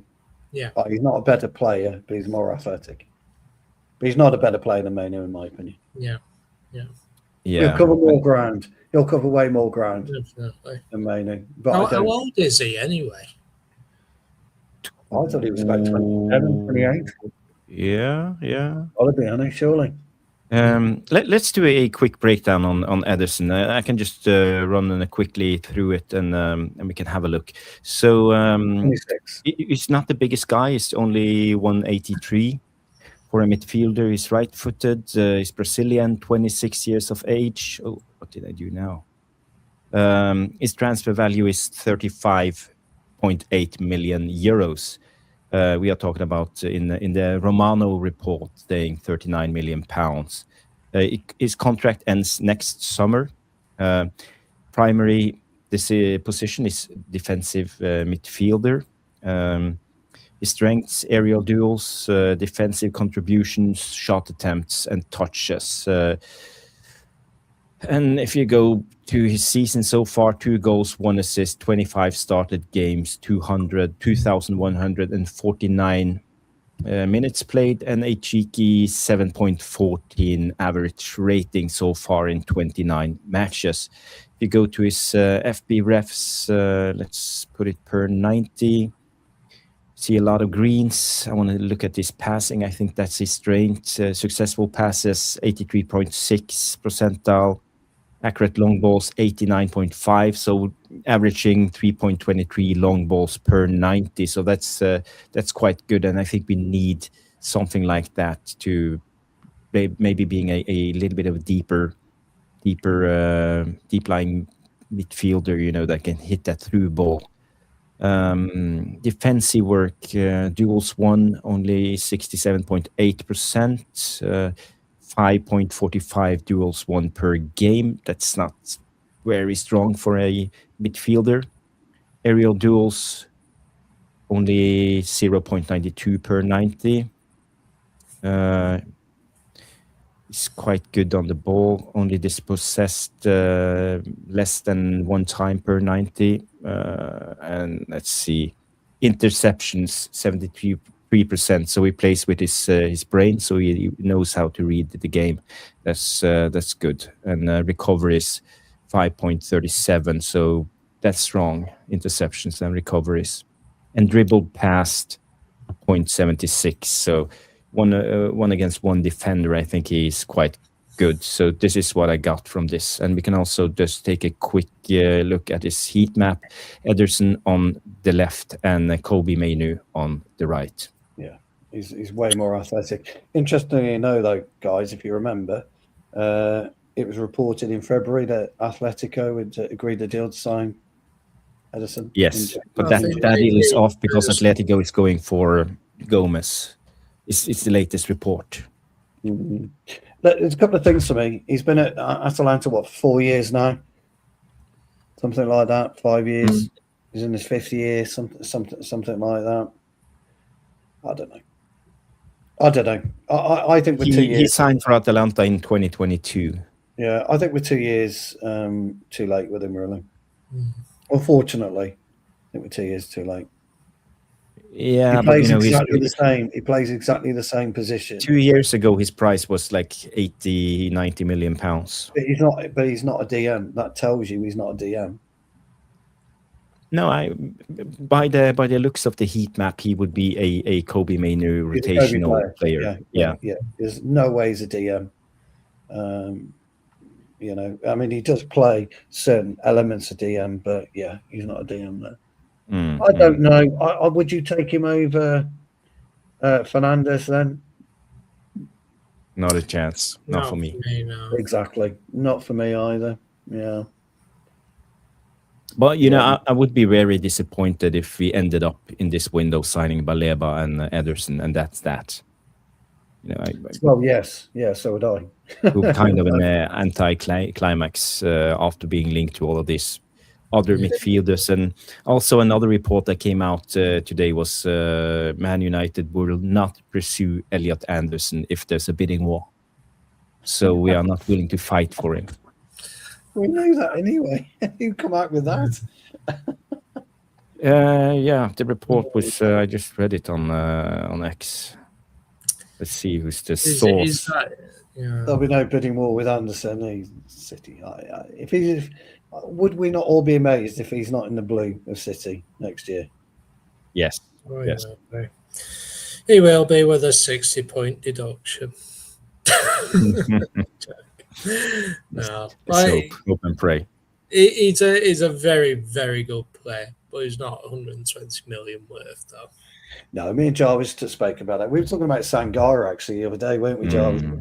Jarvis said, I don't fucking. He's not better than fucking Vitinha. No way is he more valuable than Vitinha. And I was on it. I fucking got on one. And you know what? Somebody put that comment in, didn't they? Say for 40 million. And he put Sangara in the bracket of 40 million. Surely, if we went to get him, you've got to be staring down the barrel of 60 for Sangari. Surely. Yeah, I think he's like one of those hidden gems right now. But they did say he was more valuable than Vitinha. Look at John's face. It was a good debate, wasn't it, Jarvis? It was a really good debate. Yeah, it was a good debate. It was fun. Yeah, the Vel, pull your finger out. Well, yeah, he has got the stat. It does show the stamina, doesn't it, of Edison? I agree with that. So Danny B says RC Lens, they want 50 million euros now for Mamadou Sangare. I think that's a fair price. I think it's worth it. That's a starting point. We should be all over that deal for me. You know, some players are out there, and if we wait, he will go to City, Chelsea, Real Madrid, Barcelona, somewhere. I mean, the good thing about this is, Jarvis, and I think we should be quite honest about this, that if Edison is a player that we're of interest to us, and we are lining that deal up now, ready to go, that's kind of what we want, isn't it? We want United to do that like they did with Cunha. Cunha's that's quite interesting. Thanks for that stat, Will Butler's FC. That's it. So we've all, we're about right then in our assessment. Yeah. I think also Sangare is either time where we'll sign Baleba and then Bryce will sign him. Jarvis did say that. Yeah. That's the thing. That's the thing. Brighton will bring him in. But yeah, 50 million euros. That's.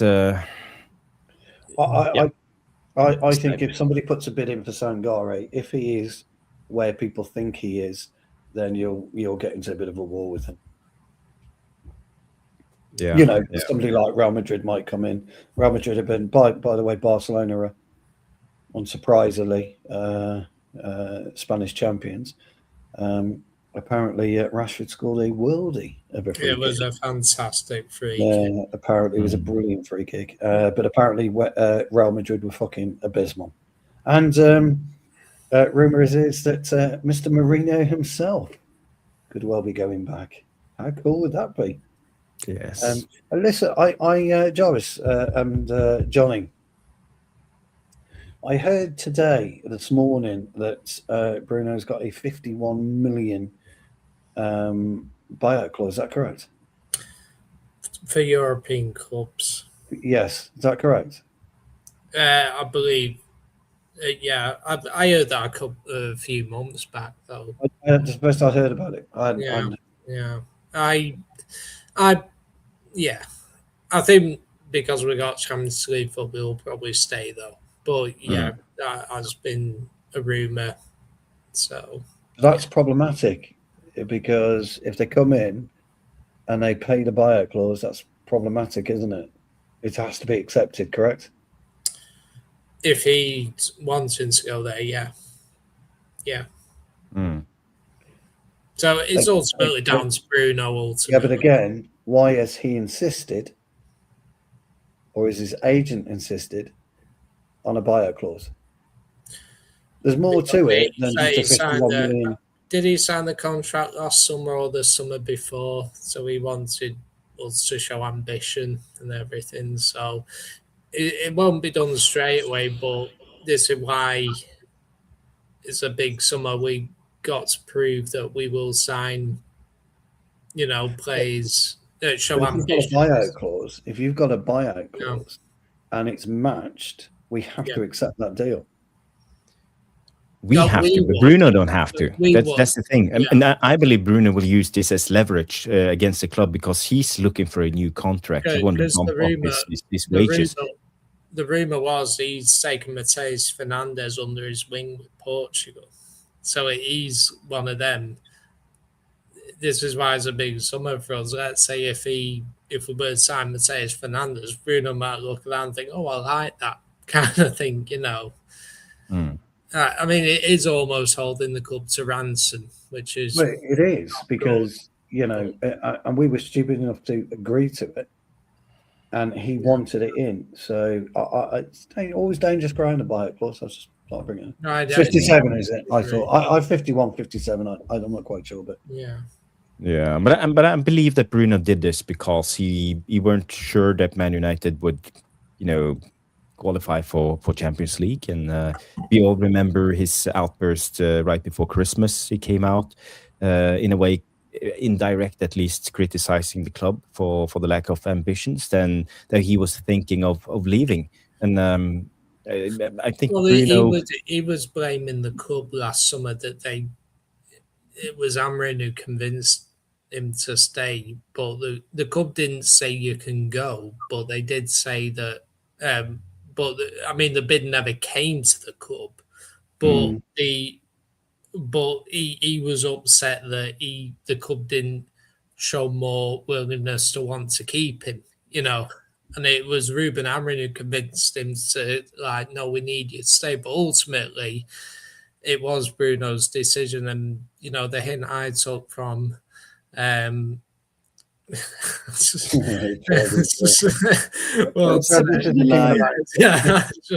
the king of the mountains. It's a lot of sunshine in Florida, but ultimately, I do think Bruno, if we hadn't got Champions League, then I definitely think he would have been on the move this summer. He might still be, but the irony of the arrogance of that, by the way, also if we get Champions League, was your fucking fault, along with 24 other players. He didn't show up in that final. He didn't show up, so there's fucking irony of it all. So fucking there's no accountability. No, there isn't. There isn't. The old mate. Yeah, that's a brilliant. Funny. Paul Tabin. Sorry. All I was saying, Paul Tabin's about Martinez. You just said, Martinez has got 2 years left on the treatment. I thought that was brilliant. Sorry, but it's quite funny. I mean, what contract did he sign? I mean, he's been with us 4 years now. Would it be a 1+1? I think it was a 5+1. 5+1, I believe. Yeah. Right. So he's got 1 more year plus the option of +1. Yeah. Right. So 5+1. Yeah. Apparently, we have been linked to the Juventus. I don't know if you remember his father, Cambiasso. Yes, Cambiasso. Yeah. And there were some rumors coming out today on him. It's not the most reliable source. Graham Bailey, Team Talk, saying Andrea Cambiasso has emerged as a genuine option for Manchester United, Liverpool, and Arsenal this summer after Juventus quietly made clubs aware he could be available for a transfer.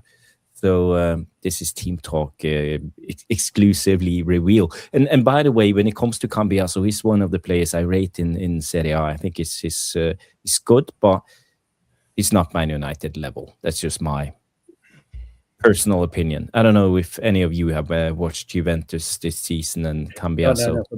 Don't know enough about him. No. Unfortunately. And also, I think this is one of those bullshit reports that only comes out. It's agent talk, and they are leaking stuff. I know Graham Bailey has connections when it comes to agents, so they leak out stuff through him. Well, they've come out today, haven't they? That Juventus are trying to get Alisson, haven't they, out of Liverpool? Weren't they interested in De Gea a few months back? Yes. I thought I was hoping that De Gea might get the move to Juventus, because I think it'd be great for De Gea. Personally, it's bizarre what's going on at Liverpool. I mean, he's injured a lot, so who's that? Sorry, Alisson at Liverpool. Yeah, he's had his day, I think, in the Premier League. It's a bit like Edison. It's very strange. Yeah. Edison decided just to move on. I think it looks like Alisson's looking to do the same. Because I think they signed that, I can never pronounce, Scotch Philly, is it? I can't remember. Mamadashvili, yeah.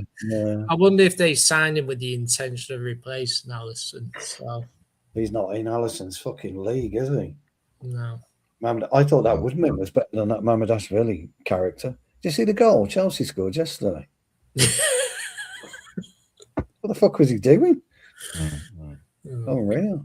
I don't know if you know this, John. Is he related to Esteban Cambiaso? I think that's. I don't know. Sorry. Has to be. Possibly. Has to be. Another wild rumor. It's Man United have been offered a chance to sign Barcelona's Ferran Torres this summer. We know that Barcelona is screaming for money, and they will try to offload whoever if they can get a good price. He got their second goal today, didn't he? He did. I'll tell you what, Jarvis. We should call this Comedy Corner. Yeah. Or something along those lines, because Ferran Torres, no, we haven't got hope of getting Ferran. No, I don't think so. I don't rate this rumor, but it's worth mentioning. Maybe how much he's worth? How much would you think he was worth? 75. Yeah, I would think so. I don't know his contract situation, but yeah, I would think 75. Yeah. He's a brilliant player, but for Man United, Premier League, is he the right profile? He's a fantastic footballer, but I don't think so. I think there are certain players that just don't suit the Premier League, pal. You're most likely right, Stu, but I have one last wild rumor before we. Is this going to make me giggle as well? Yeah, well, it's just Man United have been seriously impressed by West Ham's left back El Hadji Malik Diouf. The 21-year-old is viewed as the ideal profile to compete with Luke Shaw, with Diouf outperforming United's defender in attacking outputs this season. So United are closely monitoring the Senegalese international progress ahead of the summer window. Source is Football Insiders. So again, we saw Diouf today play against Arsenal. Very good. I can't say I didn't. Did he put Saka in his pocket, or because Saka had a poor game, he was subbed? Saka's still there, isn't he, in Diouf's pocket? I didn't necessarily have Saka in his pocket because I don't think he had to. Again, from the parts that I saw, what I'm more disturbed about anything in that is the sentence. He's the ideal profile to compete with Luke Shaw. Compete? Fuck off. Luke Shaw should go in, bring him in. Jarvis, we both said we'd take him. I like Bueno from Wolves, John.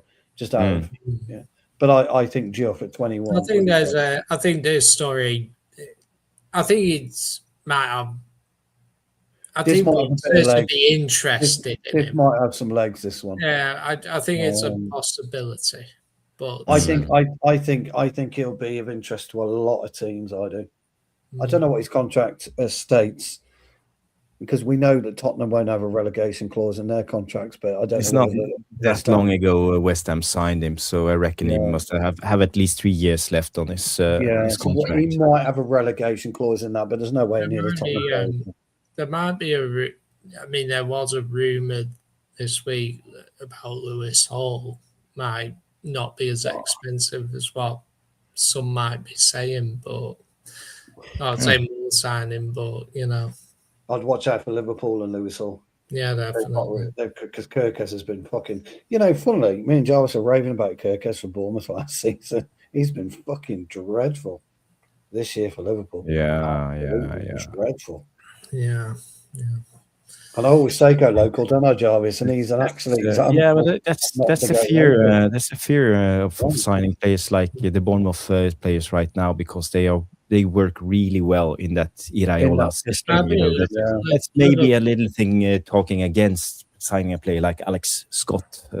Liverpool hoisting on the bench tonight for Rail. He's on the bench hoisting. Oh yeah, right. Liverpool will have to rebuild their defence, won't they? And Sabarni, the other centre back of Bournemouth last season, is not getting a sniff of game time for PSG either. So he's not. No, Kirk is not playing. You see, you're right. Maybe it's a red flag of the Bournemouth players. The system, without Iraola. Yeah, totally agree. It's a good point, mate. Very good point. As always. Thank you. My friend. I'm being serious. It's a very, very, very. No, because you're right. Hoyson, all these players. Semenyo.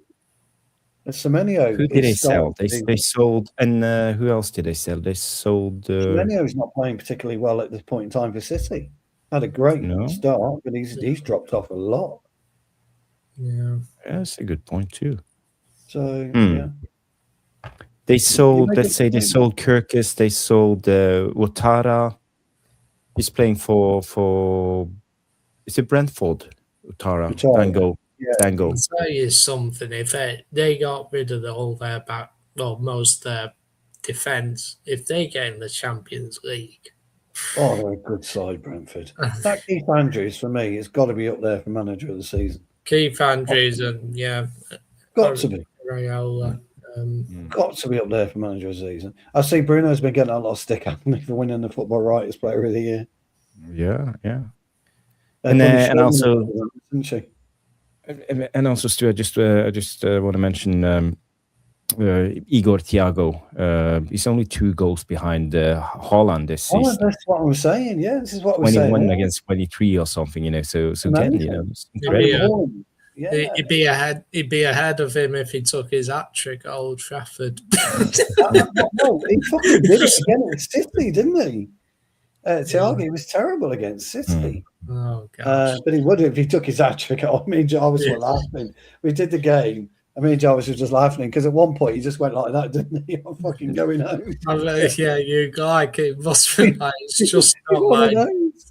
Yeah, guys, what is going on with people's wives in the chats?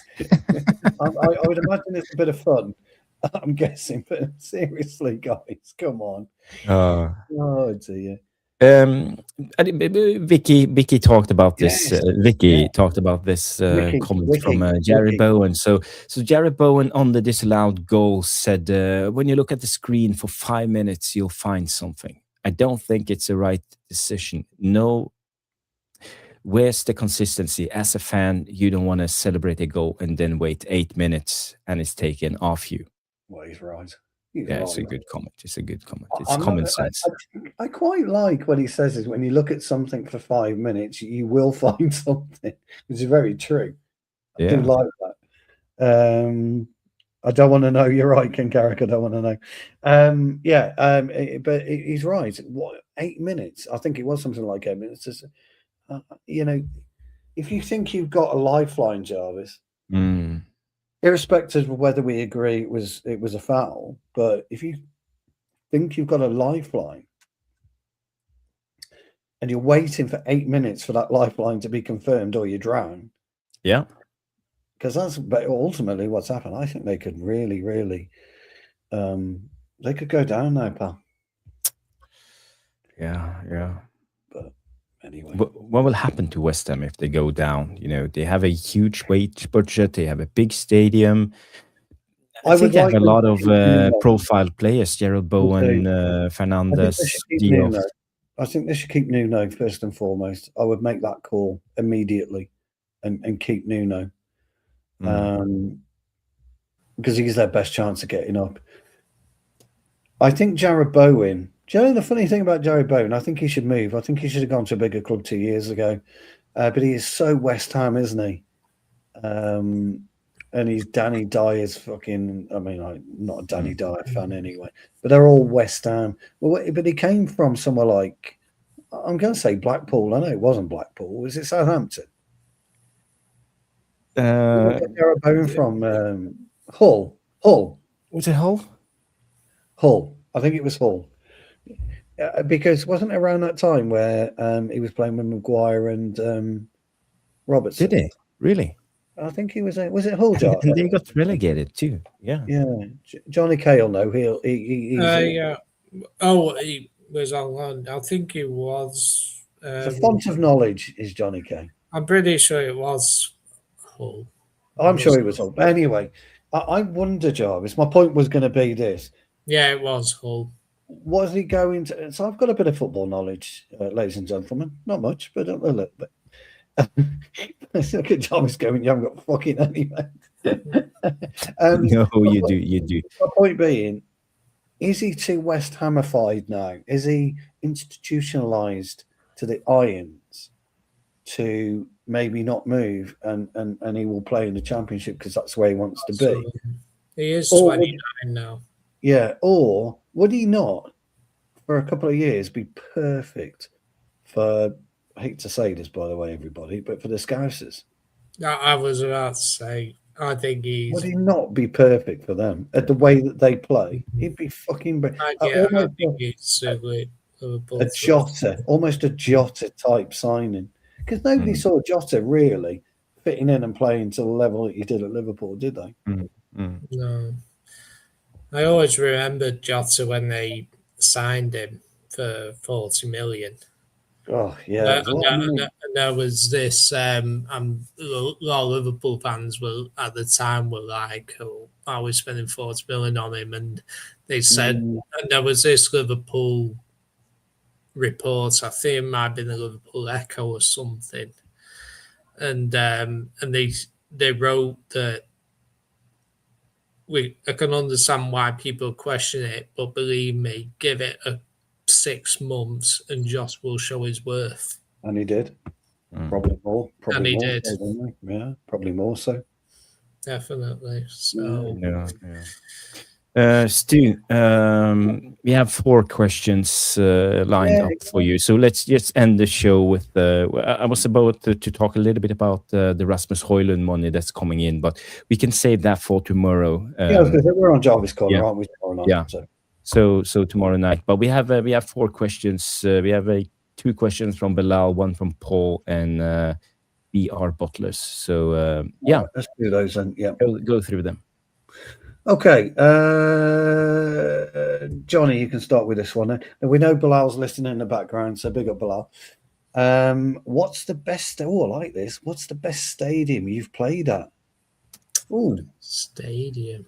Now, are we talking kickabout or are we talking? Because I've not actually played at a major stadium. I've actually played at Carrington. Yeah, I'm trying to think of. I played somewhere else as well as Carrington, but I can't really. Well, I have divulged the other place, but I needed 3 weeks worth of showers in one day.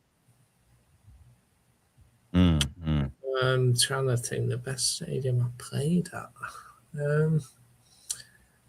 I used to play a few stadiums like pretty like locally, but just trying to think, is there a ground I played at? Can't remember. So yeah, it'll be like a local team to me, like Trafford or something. So yeah. But I suppose like I played at Carrington, so I don't know if your class is a stadium, but that works. That works. Jarvis. Well, I haven't played at too many big stadiums, to be honest. I think this is the best stadium. It's in Tromsø, up in the north. Yeah, it's called Rumsa Arena, and Rumsas, that's indigenous Sami name for the city of Tromsø. Yes. So they are keeping it real up in the north, and it's Yeah. not a big stadium. I think they have a capacity of maybe 8,500 people, but it's a nice stadium, and this is the yearly Midnight Sun game that goes around. Like, I think it starts 10 p.m. and ends at midnight with the sun up in the middle of the summer. So yeah, it's a nice stadium. I've played at the. If you could get a picture up of the Crowd Meadow, Croud Meadow. That's Shrewsbury Town. So I played there a couple of years ago in a final, and recently last year 3 times at Worcester City, home of the Worcester Raiders. Johnny K, if you remember, I played there 3 times last year. Nice. But I would imagine at the 2, Worcester Raiders holds about 9,000, and we have 3 men and a dog watchers. No, I'm only joking. I'm only joking. There's only the dog. He got off the lead. No, I'm kidding. But the Crowd Meadow is probably 12,000, I think, or 10,000 that holds. That's it. Yeah, this is a stadium. The Crowd Meadow. That's looks nice. Oh, it was lovely. Pitch was lovely. That was in a cup final. Played at AFC Telford United a couple of times, and recently, as I say, Worcester. I can't remember what they were called last year. Worcester Tigers or Worcester somewhere. Anyway. But that's probably the biggest one. Great question, Bill. I love questions like that. They're great. By the way, Paul, yes, it's 24 hours of sunshine. So we go batshit crazy. It's I've just realised. I just remembered I haven't. It's not a football ground, but I have played cricket at Lancashire Cricket Club. Oh well, there you go. But this is a football chat, John, so it doesn't count. Unlucky. I'm joking. The Old Trafford. Fantastic. Yeah. Jarvis, we'll start with you. What's the best shithousery you've ever done?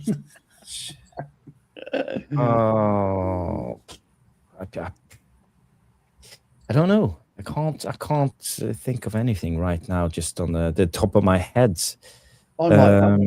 I hate diving, and I played up against players that's like coming in from the side, just running into me and throwing themselves, down and get free kick, and it always pisses me off. I always go directly to the referee and speak my mind, but no, I can't think of anything right now. I have to think a little bit about that. Yeah, Johnny K. I would imagine you're a legend in shithousery.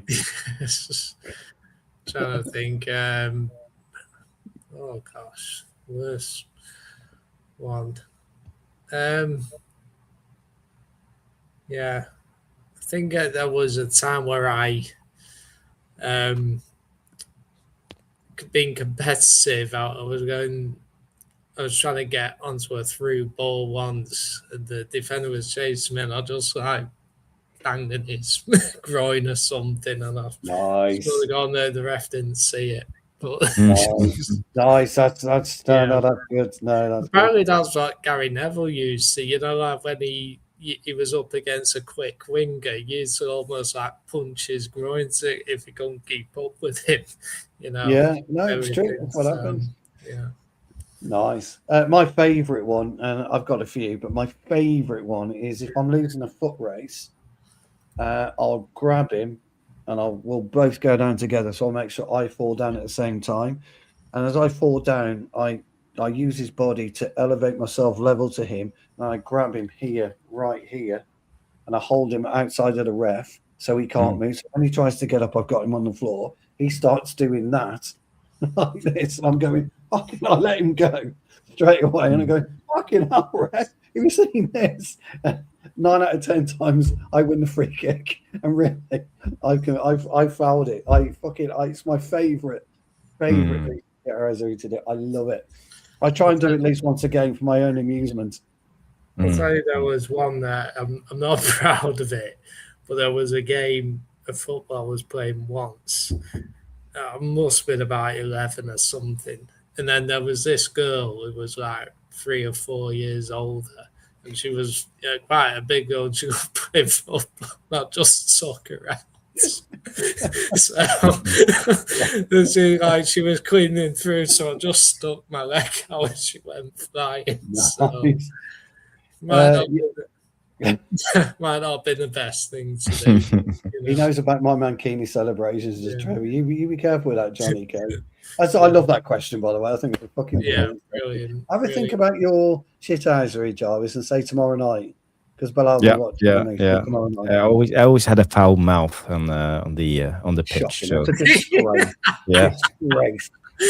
That's exactly Trevor. You're spot on there. Johnny, come over to try. Looking. 2 questions to go.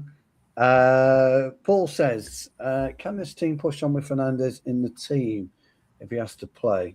Seems everybody has to be built around him. It's a really good question, actually, and I think that one, actually, Paul's going to divide probably more opinion than you think. I think we can, yes. Yeah. I do. I do think we can, Paul. I think as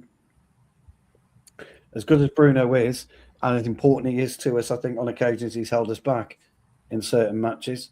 And I think you also, at some point, you've got to learn to play without Fernandez, because he is going to leave at some point in the next 2 or 3 years. So we've got to learn to play without him. Yeah. So I think we can survive without him. But he's been brilliant for us this season. He's likely to. Oh no, he didn't break the assist record yesterday, did he? No. Sorry. No. Sorry, Jarvis. Let me rephrase that. He didn't break the pass record yesterday. But I think he probably will in the next couple of games. So deserved, I think. Football Writers Player of the Year, deserved. But I think we can deal without him, and I think we should learn to play without him. Johnny? I think we got to reduce the dependence on him. Now he has been brilliant this season, even though he's likely to break the assist record and everything. What has been pleasing this season, there have been other players that have stepped up, like Casemiro stepped up with goals, Cunha stepped up in recent months, and Bruno early in the season. So I think it's supposed we get the midfield right because, Fernandez is 31 now, so you want to utilise him in a way possible. So you got to sort that midfield out so that you can utilise him in the correct manner. But he's also got to reduce his role as well and say, we don't want you to do everything. Just focus on doing that aspect. You're getting creates and everything. And, we've got players like Cunha and Bruno, Sesko, who can, if you give the ball to them, will score a few goals. So, we just got to reduce that dependence on him, but also allow others to take responsibility. Oh, I agree. Jarvis? Yeah, I think you covered it all when it comes to Bruno. But there will be a day without Bruno in this team, and he's not getting any younger. So, but he can still play on, I think, at this highest level up until 35. So, he has an engine and a half. So, I wouldn't start worrying about this next season. I think he still have a lot of good years left in him.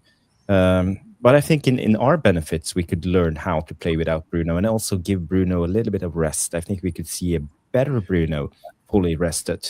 I know he can go on 90 or 85%, 90% all the time. But maybe give him a day off now and then, and it will benefit us for the full season. So totally agree. No, I think we've also got players who, if you want to give Bruno a rest, there are players who can play that 10 now. You can put Cunha in the 10. Not saying he'll be maybe you might want to push Mainu up there in the next year or two. There are definitely players, if you give him a rest, then we can put. But Johnny, the biggest question is, can we do it without Bruno? Because I've been seen us playing without Bruno, and we look like. Yeah, well, this is where I say it's important that they do the job this try. summer. You've got to dip your toe in that water and the try. midfield and the defence. We don't have a complete team. This is the big question. You need to get the midfield resolved. And it's like jumping in the deep end, isn't it? A swimming pool. Yeah. You either sink or swim. And I think we've got to try it without him just to see where the problems are. You know, what is problematic about not having Bruno in the side and what isn't. Because there will be areas of the game that won't be problematic by not having him play. And I think Jarvis is right as well. And same as you, Johnny. Yeah. We give him a day off now and again. You know, if we are playing bottom of the league Wolves, why have we got to rely on Bruno? But the problem is Bruno and a lot of these players, they are reliant on Bruno to do the risky passes. They are just like water carriers, and Bruno is the guy who's going to progress us and you know get us the output. So again, you know, how do you change your game from one week to another and suddenly step it up? You know, I think that the day Bruno leaves, there will come a natural successors to Bruno. There will be a successor. Will raise the game. But as long as Bruno is in the club, I think we will see a big decline every time he's not playing. I agree. Now, the interesting thing is you made a great point. I mean, we had a brilliant debate about Shea Lacey, didn't we? Yeah, actually, it's very, very similar. You know, you bring Shea Lacey in, what we got to lose. You take Bruno out, Johnny, what we got to lose. Very similar, and you know, Shea Lacey's starting his career. Bruno's coming to an end of his career. So you've got to learn to live without Bruno at some point. So did you hear about Stu's new Mancini to transfer? We're not. It's the same with any club. Like City have to learn without De Bruyne.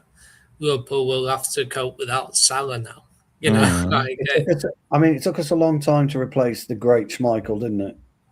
Yeah, it did. Yeah. You know, and there's a great example. Could we? You know, when Schmeichel himself wanted because it was too much for him. So, great question, Paul. Actually, really enjoyed that one. Difficult one to answer, but great question.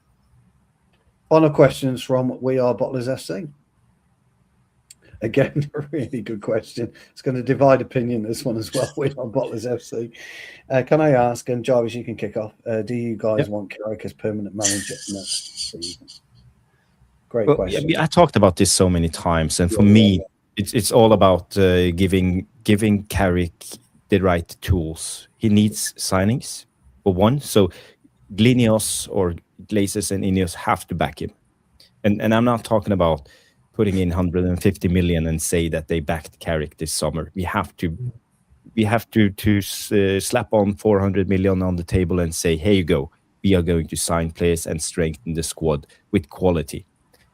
Second of all, Carrick needs better coaches, and Carrick also needs to see this. He can't go around thinking he's loyal to his mates, Holland and Woodgate and all of them. He needs to be ruthless. Someone has to tell him you have to be ruthless. We need to bring in the best assistant coaches, the best tactical coaches, the best fitness coaches, the best set-piece coaches for him to work. You know, because it's not a one-man job leading a squad of 30 players. You're just part of a team, and Carrick needs to find the best possible team for him to succeed. So let's say if all these elements gets filled and he gets his transfers and gets his coaches and the backing he needs, I wouldn't have any problems by keeping Carrick. My issue with this is I think Carrick will keep his staff. And I think the backing from the board when it comes to transfers will be limited this summer. So again, I think we are heading in the wrong direction, because I don't think Carrick is as good as Pep Guardiola, as Arteta, as even Arne Slot, as Mr. Good Evening in Aston Villa, in all of this, Iraola, all of this. Managers with the years of experience from the Premier League, and we gotta remember this is what Carrick is up against. And I said it yesterday. It's almost like a chess game. You know, if you were Magnus Carlsen, the best number world chess player in the world, you can't rely on the Sicilian opening every time. You have to mix it up. And I said Carrick needs a playbook of at least 1,000 pages long, with a lot of different plays, a lot of different tactics, a lot of different moves, how to do it, how to mix it up. And if not, we are going to be predictable, and Carrick is going to be found out. And this is where I'm a little bit worried, because I think the manager is not the end-all and be-all, but I think it counts for at least 5 to 10% of the results for the team. So, I can't say yes or no on this answer, because some days I feel Carrick is the man, and another day I feel Carrick is not the man. So again, I'm a little bit torn. Yeah. Good answer though, Johnny. Yeah, I echo your thoughts, Jarvis. For me, this summer is more about the recruitment than who the manager is, in my humble opinion. Yeah. For me, there's no bringing a top-class manager in if you're not going to make the signings. You'd rather have Carrick in there and we sign quality depth players than have a really top-class manager and buy average players.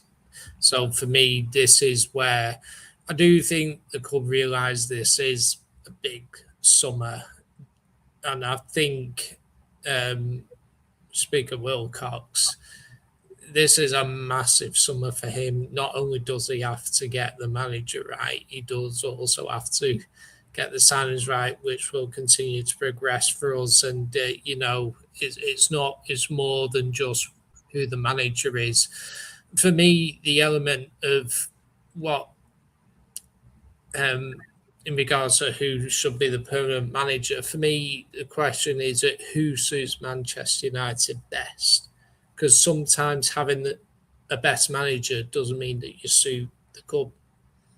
Whereas if you suit you might have someone. So, for example, maybe Ruben Amorim's a better manager than Michael Carrick overall, but maybe Michael Carrick's a better manager for Man United. So you have to work out who'd be the best person for that. Ariola's done a good job at Bournemouth. Obviously, anyone would love like Carlo Ancelotti or Luis Enrique or anyone like that, but they're not realistic this summer. So who's the best available who will move you forwards as a club? And this is where, for me, it's not straightforward yes or no. I'm personally happy with Carrick. I think he's done a very good job since coming in. For us to qualify for Champions League with 3 games spare, he's done an excellent job in that regard, and he's got the players. Obviously performances have declined in recent months, but he has found a way to keep winning games even if we're not playing well. So that's a strength. He has shown to be tactically adaptable against some of the bigger teams, like he's beaten Arsenal, City, Liverpool, etc. So but in other games like Leeds, for example, he was a bit, questionable, let's say. So long-winded answer, but I'd personally be happy if we kept him so long as we get the signings right in the summer and we show that ambition that we do want to get back on top, because I don't think there's a clear person who we can definitely say would be right for the job. I'm not going to go into a long answer to this one, because everybody who's watching, everyone on the panel knows what I would do and why I would do it, and we've got to get off the hamster wheel. You stay with Carrick, you remain on the hamster wheel. You've got to get off the hamster wheel. It's got to happen, and it has to happen this season. It's the biggest summer for the last 20 years that the club's facing. And it's a very, very simple procedure for me. It's not a difficult procedure. It's a very simple procedure. You go and get the main man himself, the Italian Don, and you put Carrick in as number 2. And Carrick, if he doesn't want to do it, then that just tells you everything that he sees as himself as a manager. rather than number 2. His son, David. So you want Franco Baresi to come in? No, sorry, yeah, no. Ancelotti's lad, Ancelotti. David. Ancelotti is one hell of a coach. He is one hell of a coach. I read an interview with him a few days ago. I was telling them the lads, and the way that they broke down how they got over Pep Guardiola when they were at Real Madrid was something special. And they've got the wherewithal, they've got the knowledge, and they've got the balls to come in and take Manchester United somewhere. So you get off the hamster wheel for me. And I know people are saying you're never going to get Ancelotti in a million years. I get it. He signed it, but you've got to try. You have to go and try. You go and offer Brazil some money and you get him in for 2 years. He's 70 years old, but his son, David is a very, very astute coach. Get Carrick in to learn from him for a couple of years. Stabilize the club, because this club is not stable. And Ancelotti would do that. That's what I would do. But it's always a difficult question to answer that one. Right, a couple of questions left. Trev's come in with 2. Very, very quick one. Who is the best coach you've ever had, be it from a youngster to an adult? Oh, mine's quite easy. Mine was a guy got a footballer, ex-footballer called Alan Webb, and he was at West Brom under Ron Atkinson and Brian Robson. When Atkinson got the job at Manchester United, Robert was at Manchester United.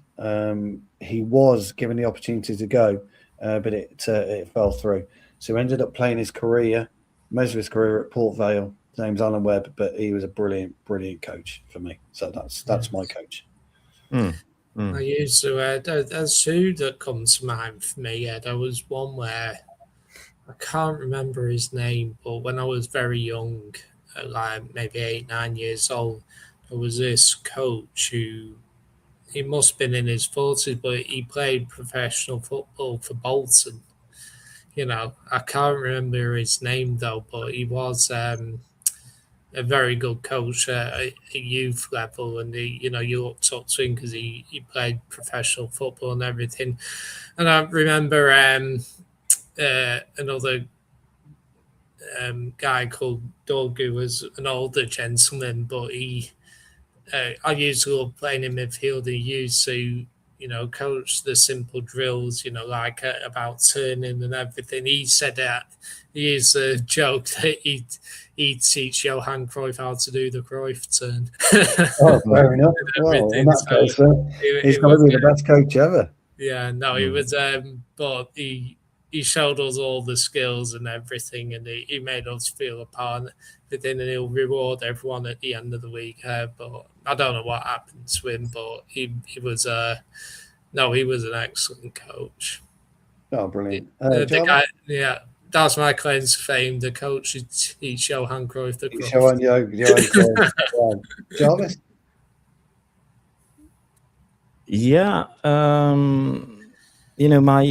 the most influential coach I had was actually the guy who was my first coach when I started playing football, Little League, something, I don't know how old I was, 6 years old or maybe.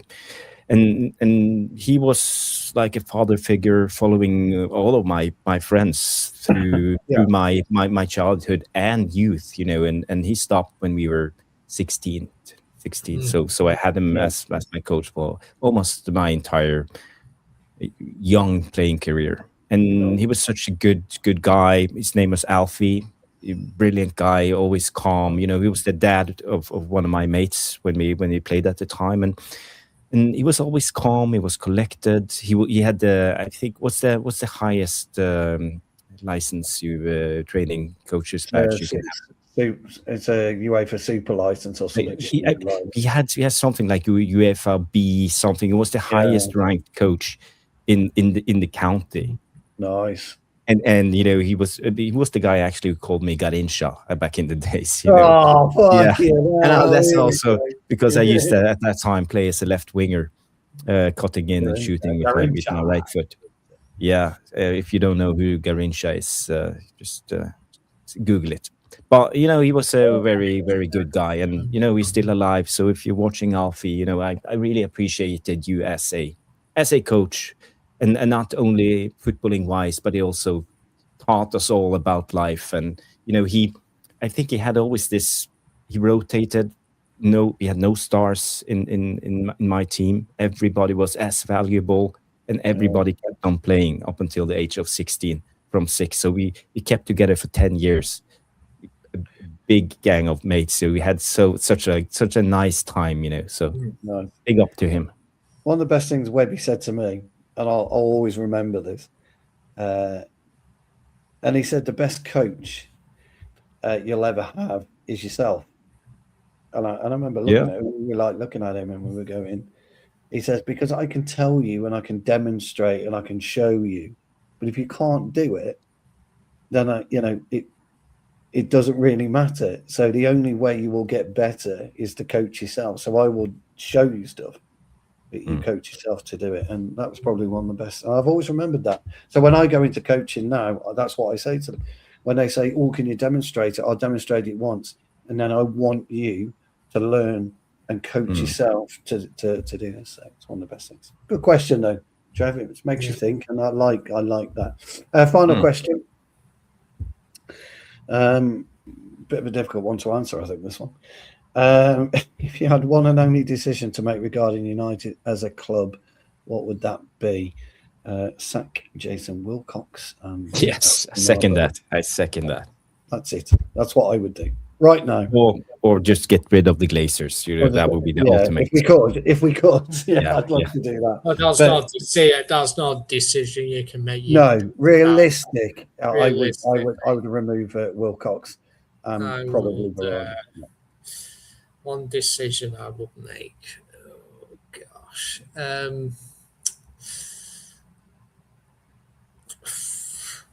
Trying to think now, because of course I'd get rid of the owners, but that'd be an obvious one. One player you can sell, one player you can buy. Yeah, Carrick, getting another manager. Yeah. Well, would you bring back? I'd love to make Luis Enrique to be the manager, but I don't think it's very realistic. Honestly, more practical. Go move on with the stadium. Move on with this. That's one thing I will do. Clarify where we're getting the funding for this new stadium. There you go. Okay, and Jarvis. Yeah, as I said, get rid of Wilcox. I think he's inept. That's. I think he's way out of depth when it comes to Man United. So again, we need better people in charge. Jarvis, he's the best in class. A couple of quick questions for you both from Trev. Trev says, does Johnny Commode do requests for afterlife readings? Just an observation. Okay. Did I see a question about afterlife readings? I haven't seen that one. I guess I could look up some hymns. So raise you up on eagle's wings, mate. If Mark was on the show, he'd be asking him about. I'm trying to think of gospel. Jesus said, "I am the way, the truth, and the life." So that's totally gone over my head. Final question of the evening, ladies and gentlemen, is to I've lost it now. Is to Jarvis. He clearly hasn't seen the chop. That's all I'm going to say. Do you want to show him the chop? Can I find it? Have you got give the chop? Give me 2 seconds. He clearly hasn't seen the chop. I mean, otherwise he wouldn't be asking that question, would he? Bloody hell, Trev! Come on. Oh dear. So this is me playing football at the age of 48. 48. Yeah. So you should see me in my youth. Here he is. Now just look at this. Beautiful use of the hands. And see you, kid. It's a quick wave to him as he gives him the chop. There you go. See you, kid. That was very good. Honestly, why didn't Johan? It's like Johan Cruyff did the Cruyff turn. This Jarvis put the kid into one of the fjords. It's called the chop. It's well known. Yes, it's in the diary. It's the Cruyff turn, the Jarvis chop. Actually, guys, look, we only had about 5 or 6 questions, but they're really, really good and fun questions. So thank you for that. Just before I hand over to you, Jarvis, this is coming from We Are Bottlers SC. Michael Carrick, odds-on favourite. Areola 6-1. Nagelsmann 12. Glasner just signed a new deal. Oh no, he didn't. Sorry, Hunsler from Brighton signed a new deal. Hursler, yeah. Glasner 14-1. Southgate 16. Ancelotti's in there. He's in there. Oh, I'm in with a chance. Are you saying there's a chance? There's a chance. 28-1 fucking chance. I'm just about to get me betting app. Getting in. I'm happy with that. We Bottlers SC. We Are Bottlers SC. I'm happy with that. Hertzler, sorry, what's Hertzler? Just signed a new contract, hasn't he, for Brighton? Yeah. Youngest manager in the Premier League. Yeah. I was the one at Brentford. He's young, isn't he? Ross, I'm not quite sure. Pork chop. He's calling it the pork chop now.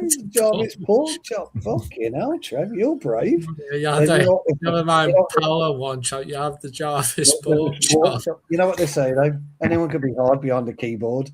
Don't they? Anyone? Don't be upsetting my mate here, Trev. Don't be upsetting my mate. I'm going to. We Are Bottlers FC. Honestly, I think.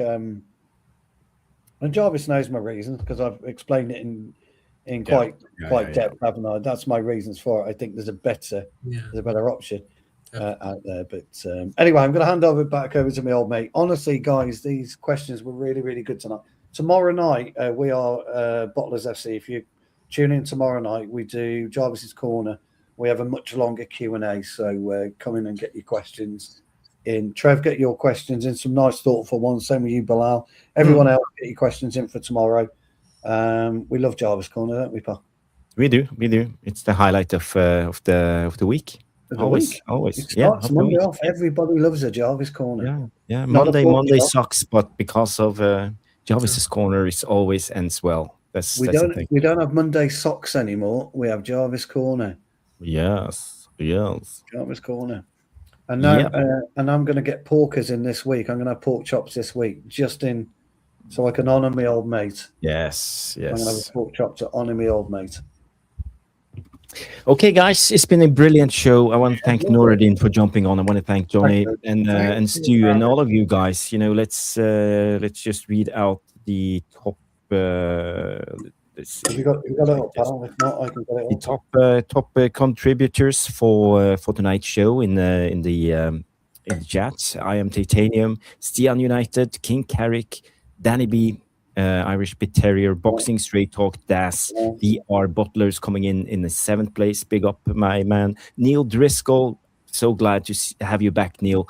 Alex Wang, Tom Porter, Trevor Raid, Vissa, Sean, Thomas Vedianos, King Solbo, Spoiler Alerts, With the Bird, Grace Sheridan, Johnny Commode was also in the live chat. He's that Johnny Commode character. Yeah, he's a brilliant guy. Always good comments. And is it just me? All of you guys, thank you so much for tuning in. It's been a brilliant show.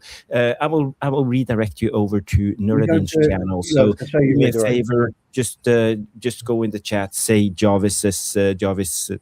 say Tactical Devils Raid in the chat. So there will be no outro tonight, just a redirect over to Noradin. So, and I will jump on Noradin's channel for 10 minutes and have my say on yesterday's game with Carrick. So guys, it's been a great show. Thank you everybody, and see you on Noradin's channel.